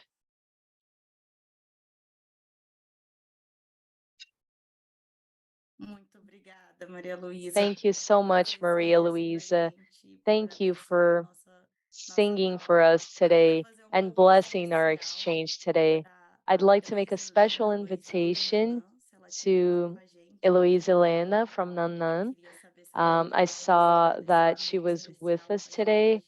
I wanted to Ela vai ask falar if no she nosso can momento. participate in Luizinha, this será que ela moment. consegue falar um pouquinho Luizinha, aqui are nesse you momento com a there? gente? Can you chat with us a little bit?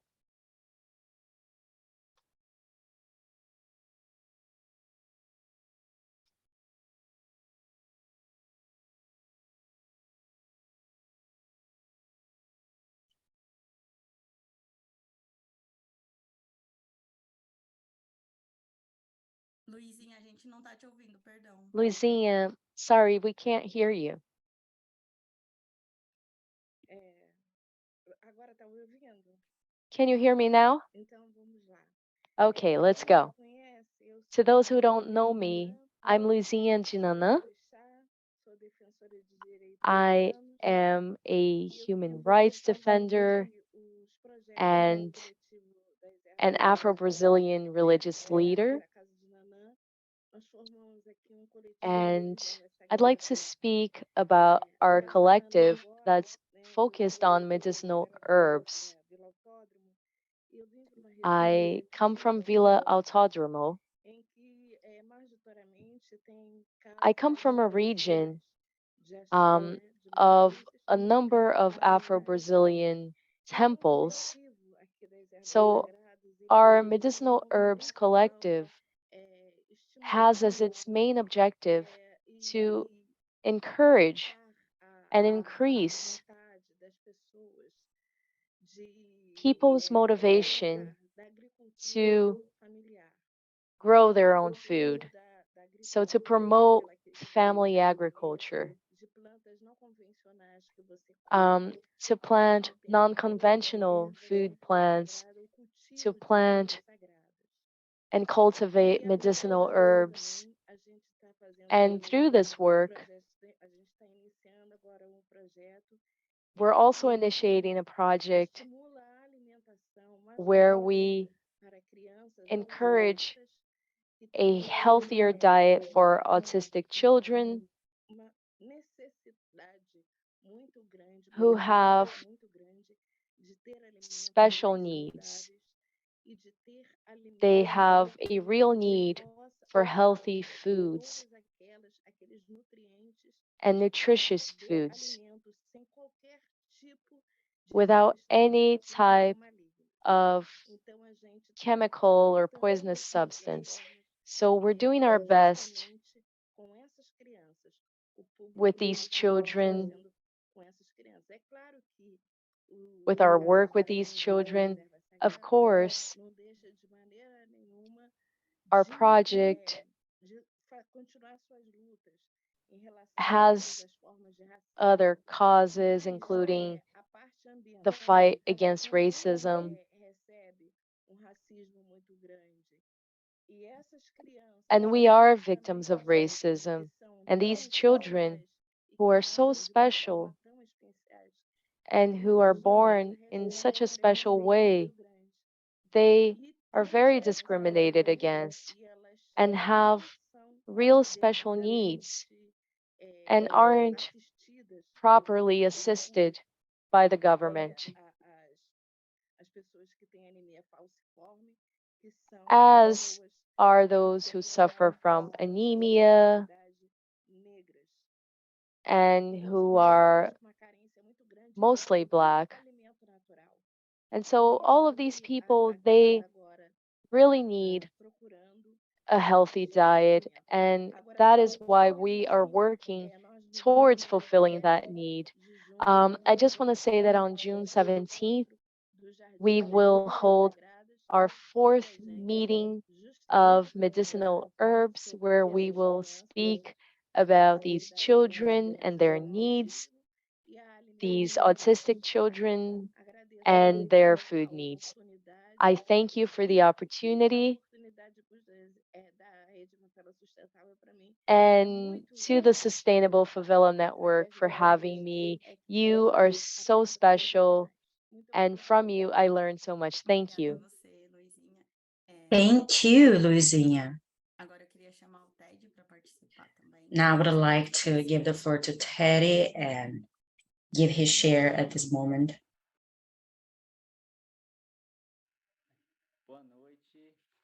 Good evening.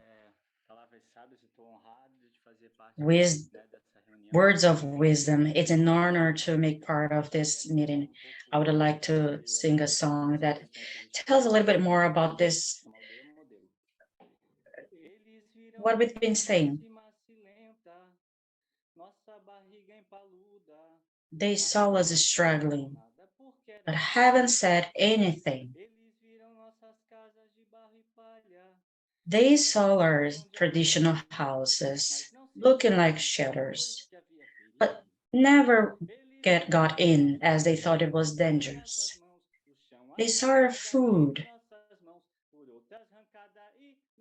and many other differences and didn't eat anything. They didn't wear our simple, dirty, dusty clothes and thought that our ladies, skinny ladies, were ugly but brave. Skinny, ugly women, but brave. Now I'll mention a poem. An animal would feel angry. I've got a red blood and I wear it thanks to the goddess. And many other defenses. We wouldn't help as we go through fights to survive. in order to survive in Rio de Janeiro, in the so-called revenge. Peace exists, it doesn't. And nothing happens while getting quiet. Peace, it's in a hurry.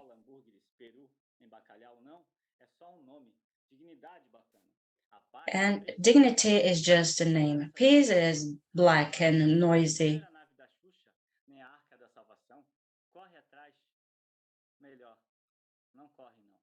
We're not expecting anything. It's better not to wait for anything because police, the one that kills the most, it's awarded. Interpretation by the interpreter. Thank you so much, Ted, for your contribution. I would like to know if Ben is willing to share a song or anything with us at this moment.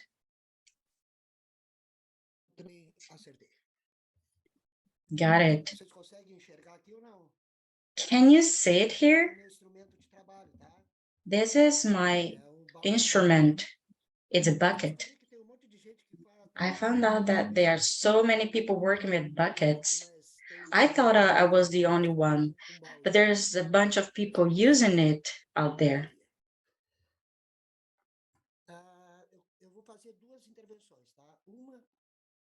I'll make two interventions. So one of them is in homage to a girl. She's a rapper named Daiane Alves. She's known as Preta G. She's from Complexo do Alemão. So in the first trip back in 2008, she passed away. And her name is one of the street name. So it's the first rapper that got a title in a conservative society upon enslaved people. In a second moment, I would like to homage a guy in Bahia in the centenary. So that's how his work started in Afro society. Here in Pelotas. So it used to be my mother's space. She left the world in December 10th. And nowadays it's an institution headquarters. For all of those who are Axé, the traditional religion, first of all, for Mili. So in our presentation, we say Preta G. Let's try to make some noise.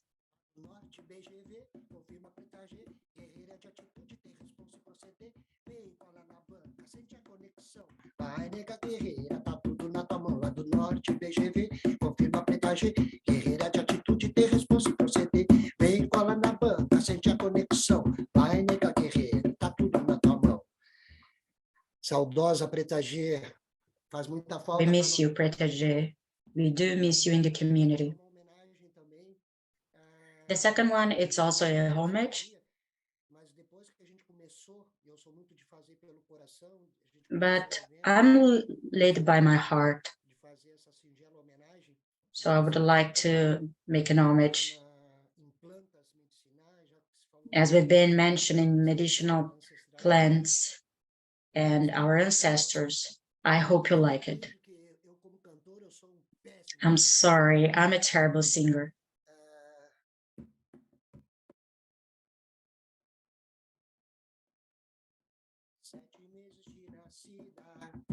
Minha mãe me abandonou, salve o povo de Oxóssi, foi Cupido que me criou, companheiros de Jurema, ai de mim tem dó, ai de mim meus companheiros, ai de mim tão só.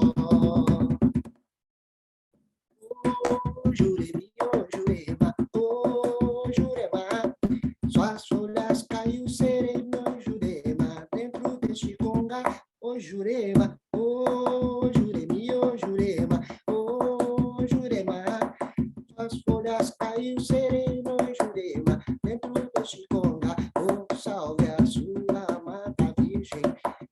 São Sebastião. Salve Oxóssi, rei das matas, que nos deu sua proteção. Axé para quem é de axé, amém para quem é de amém. Ashe for those who are Ashe, amen for those who are amen. Love and peace for all. Gente, que coisa boa. What a nice thing. We could have spent the whole night over here. I think that we'll have to extend a little bit more, but I would like to invite Tata. If you would like to share anything tonight with us, feel free to sing. You have the floor.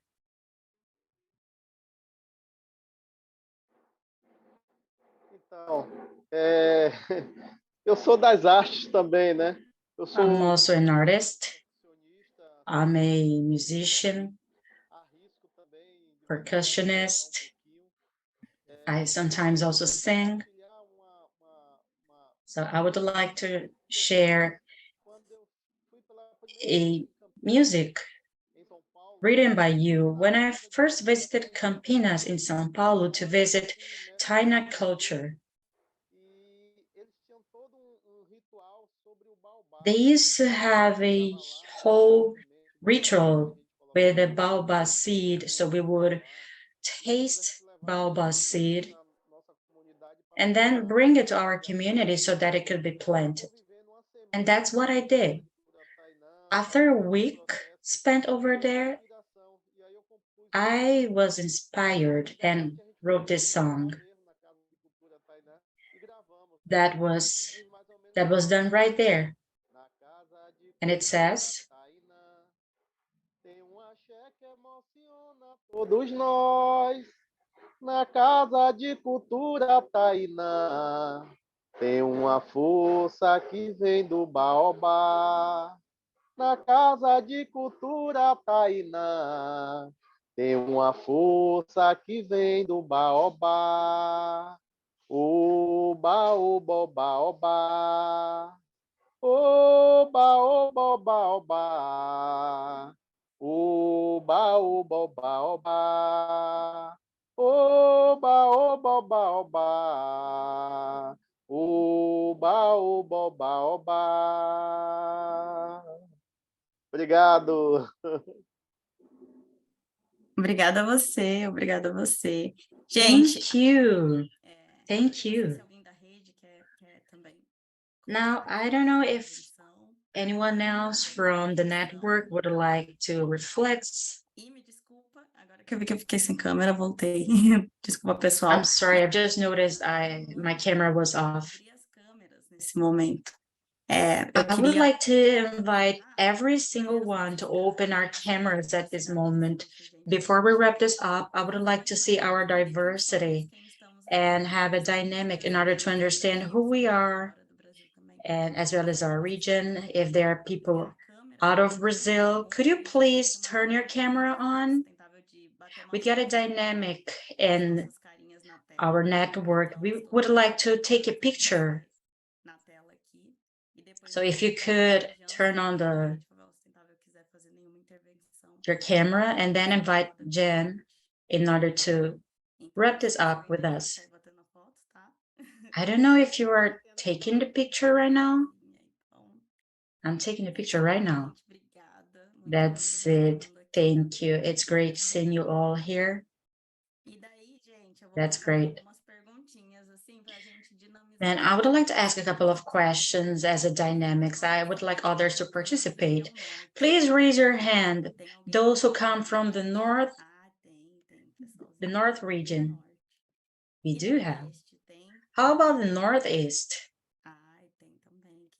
We also have. From the south? Do we have? I didn't see, but we must have. From the southeast? Ben, right? Southeast is also been represented here. What about centralist? Do we have?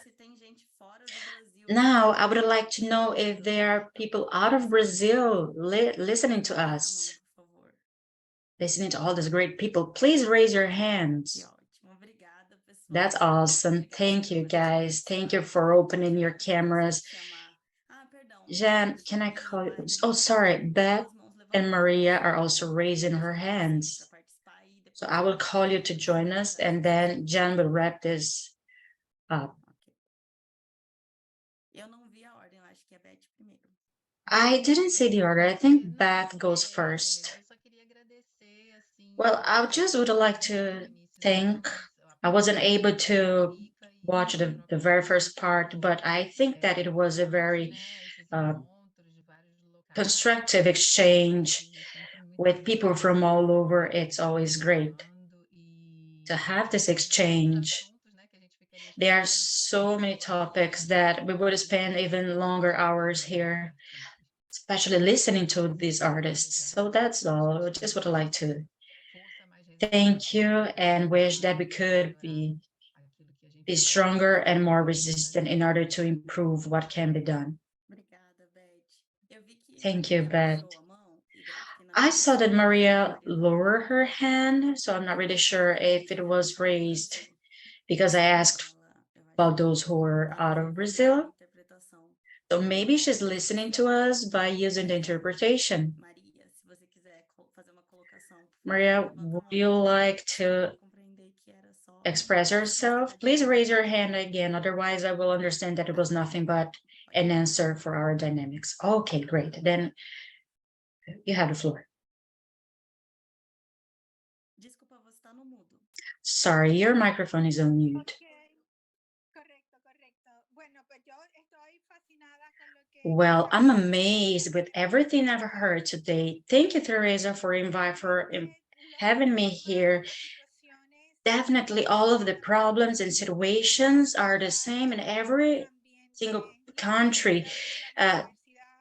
Food insecurity, culture, keeping our culture. So I'm amazed, and I told Teresa by chat that it's been an excellent activity, and I'm so grateful for making part of it. Thank you. Thank you so much.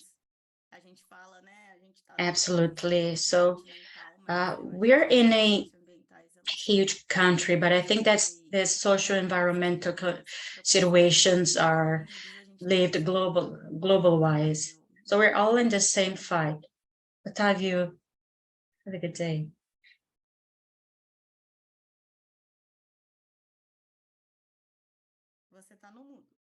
You're on mute. What about now? Can you hear me? Yes, we can hear you now. It's a huge pleasure to make part of it and get to know so many people from all over Brazil who are working with diversity as well as communities. I also work with communities. I live in Vale Encantado community, and I work along with my community towards sustainability with ecology, income generation, and there are so many places that we relate with in Vale Encantado. If you would like to get to know more about us, get to know about our story, as well as this diversity that is mentioned here, it's great to know that we got people from all over Brazil fighting for one ideal, which is housing, environment, sustainability, human dignity, and conscious that we are all, I could say that I'm a white black guy in a country in which we should all be black, because our blood comes from a generation and it's been constantly transforming, but deep inside we are all black. So this is the idea we should have, just so that we could have a better word, and for a better word for all of us. So everything that was said here, it's great. And I believe that we should have these meetings, these lives, to get to know more people and learn and make the most benefit from what others do for our communities. Learn their stories and show them all here. I believe that we could have other opportunities, invite others to join us so that the whole country would understand how the work is done in communities. As for so many people who could actually help are not even aware of our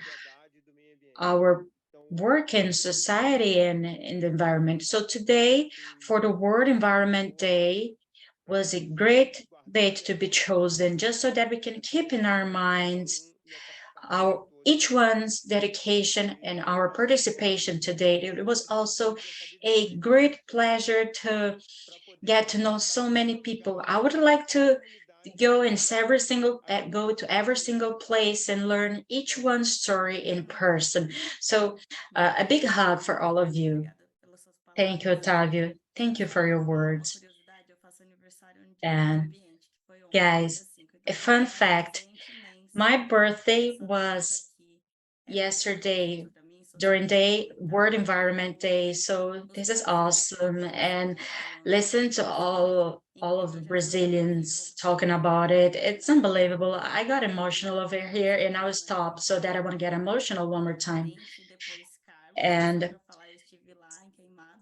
we have Carlos. I've been to your place. So Luizinha, I just would like to invite you one more time, especially all of you from Sustainable Favela, to visit us. It will be quite a special day in which we'll start not only all the other projects, but also this virtual therapy project that consists in use therapy with those who are currently sick by using plants, by using the garden. On top of that, there are herbs, plants, flowers that can be used. So once more, I would like to invite you, just so that all of you could visit us. I think we'll be able to broadcast it live through Instagram, but so feel free to join us. And out of all the programations, I really hope that we can do it. At least we've been planning with our collective. Thank you so much. Thank you, Luizinha. Carlos, we also would like to listen to you.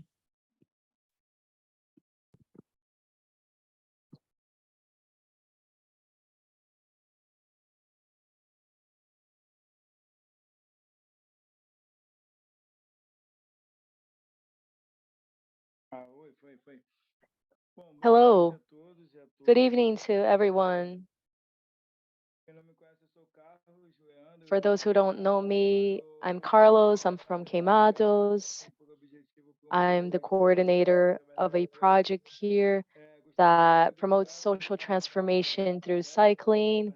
I'd like to congratulate all of the participants here for this meeting today and thank the network for the support and for the wonderful guest speakers, including Jamile, who is a sister to me. What I wanted to bring today is the context of where I am, and I wanted to share a challenge I'm going through here in Queimados. We've been fighting for so long. We're trying to occupy spaces, political spaces, and last week we had a forum, and on Sunday we conducted an activity related to sustainability, the valuing of our land, and we've been doing this since 2018, and we've been having a number of difficulties. We don't have the support of the government or the tourism ministry. We have been encouraging rural tourism here, but we haven't been getting support. And after our event on Sunday, we questioned members of the tourism board about this. Queimados was attacked by the council members.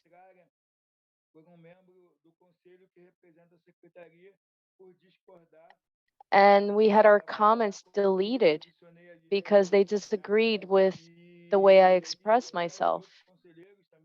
And other council members made insults toward us. So we're writing a letter to express our discontent because they tried to silence us, and this wasn't the first time. A number of deliberations and proposals in other spaces, not only tourism, they harm us. Sometimes we bring forward ideas and they don't even make them public. And so we've been facing a number of issues, and I wanted to share that with you about how the government has been so insensitive toward our needs. That's all I wanted to say. This has affected me deeply. I'm still under attack. I'm a little sad, but I wanted to come here today. And I wanted to congratulate you all, but also share our struggles. Our fight here in Queimados is the fight of everyone here. I know that we've all been silenced before in our communities, and so I just wanted to share with you. And I hope that we can become stronger. Thank you so much for letting me share.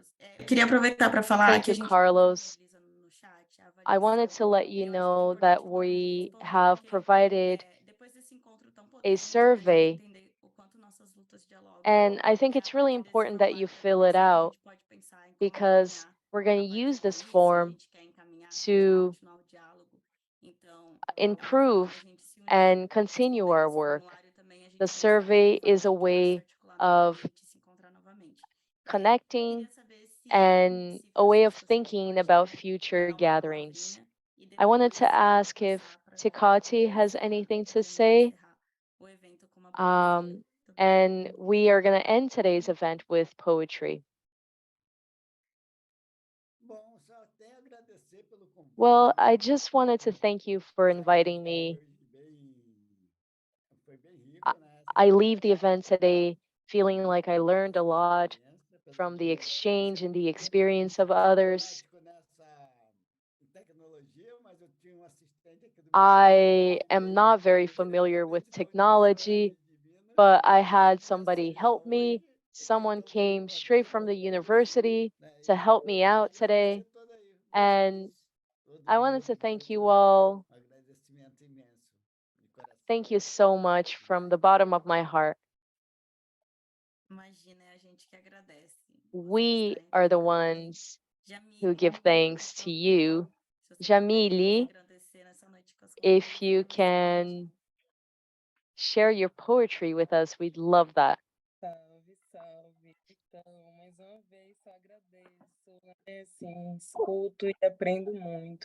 Thank you. I've listened and learned so much from all of you. I want to thank you all from the network. Espero que venha a segunda aí edição e que seja tão I hope the future events are as rich as this one. I'm going to read some poetry now, but I'm going to be brief. Não existe, na verdade, branco, preto, né?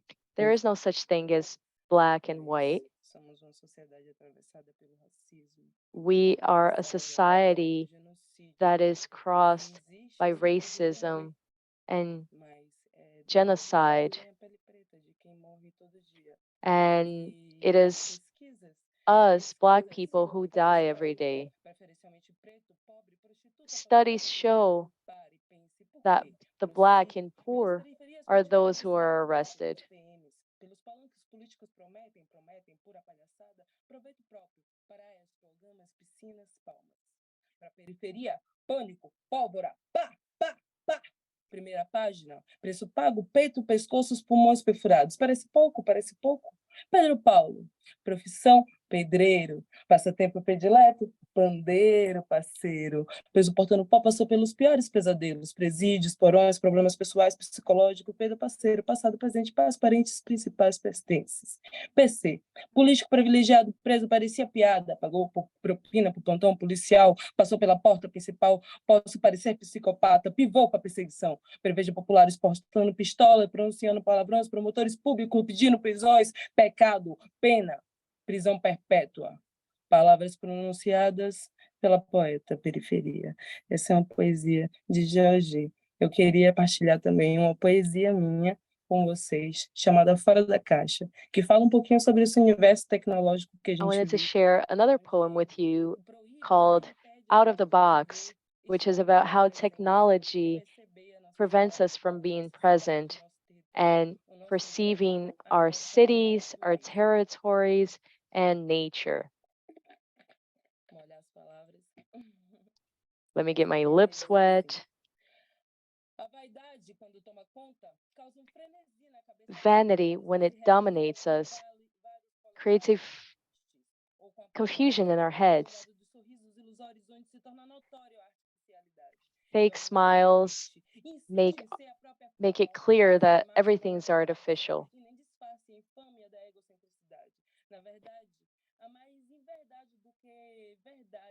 There's more lies than truth.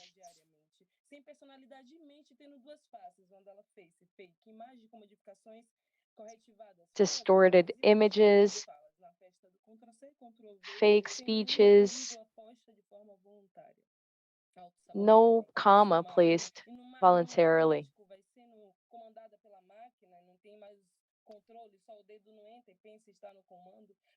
We're commanded by the machine. We think we're the boss, but we're not. We have a box that keeps us prisoners. Change your inbox for great conversation, likes for hugs, shares for love exchange.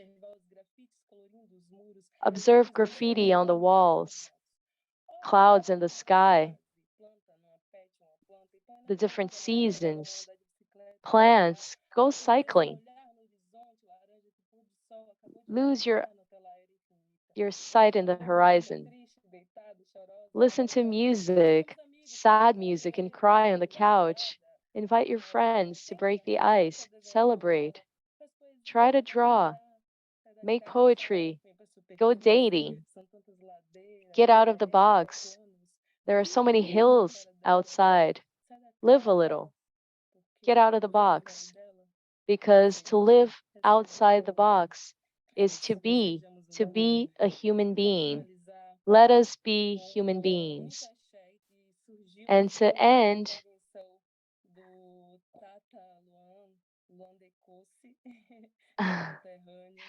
I wanted to reference Tata, who is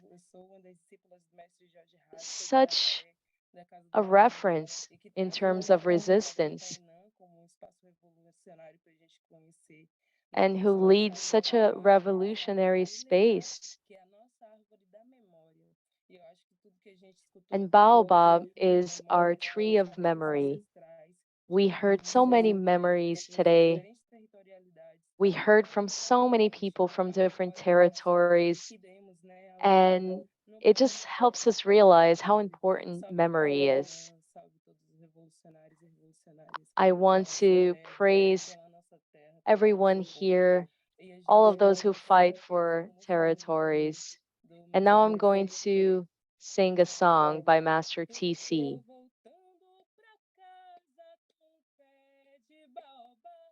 Eu tô voltando pra casa com baobá. Eu tô voltando pra casa com o pé de baobá. Eu tô voltando pra casa com baobá.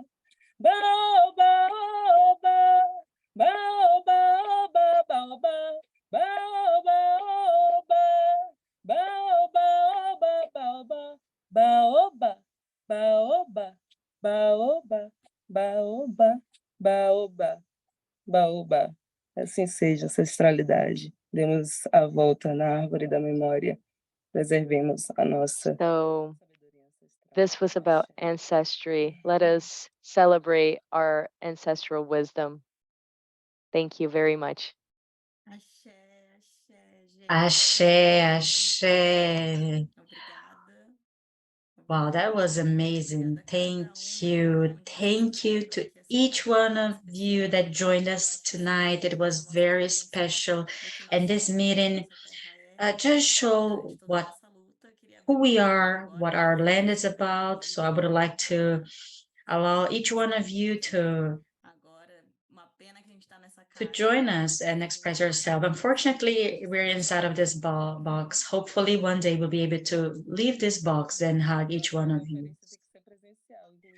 Next conference should be in person, so that's my suggestion.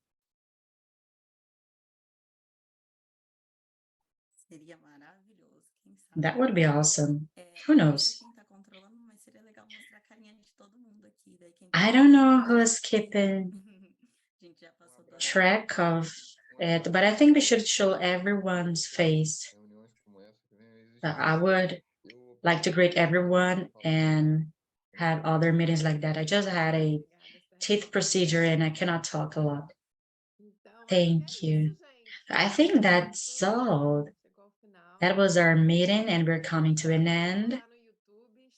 It's over on YouTube, so we're still here on Zoom. If anyone else would like to add anything among us, that would be great.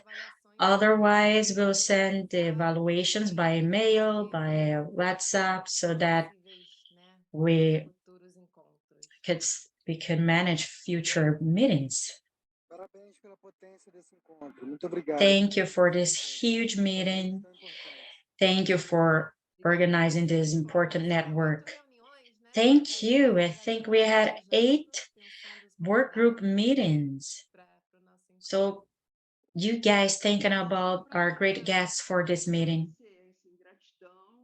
I just would like to thank you. I'm grateful. Right now I'm in Belém, praying that it won't rain. So, because whenever it rains, sometimes I no longer have access to the internet. And that was great to bring to this meeting such important people. Beleza, gente. Obrigada. Thank you. Thank you. It was great. Now we can listen to you, Val. I was here all the time. You're looking great with this hair. I met Otávio in person at Vale Encantado. I think we could have an exchange. Let's go there. That was awesome. Guys, that was awesome. I couldn't see anything in the chat. Oi. A gente... Lindo. Que presente. Adorei. Sabe que 6 horas não me contempla, né, Tere? Eu chego That was awesome. At 6, it wasn't possible for me. Then I got late in here. And as there were so many people trying to speak up, I was quiet, but now it's my turn. So let's meet in person, drink some coffee, give a nice hug, because just by Zoom, it's not enough. A kiss to everyone. Kiss to everyone. Thank you, guys. Thank you for each one of you and for your contribution as well. Kisses. Happy birthday to you. Happy birthday to you. Happy birthday to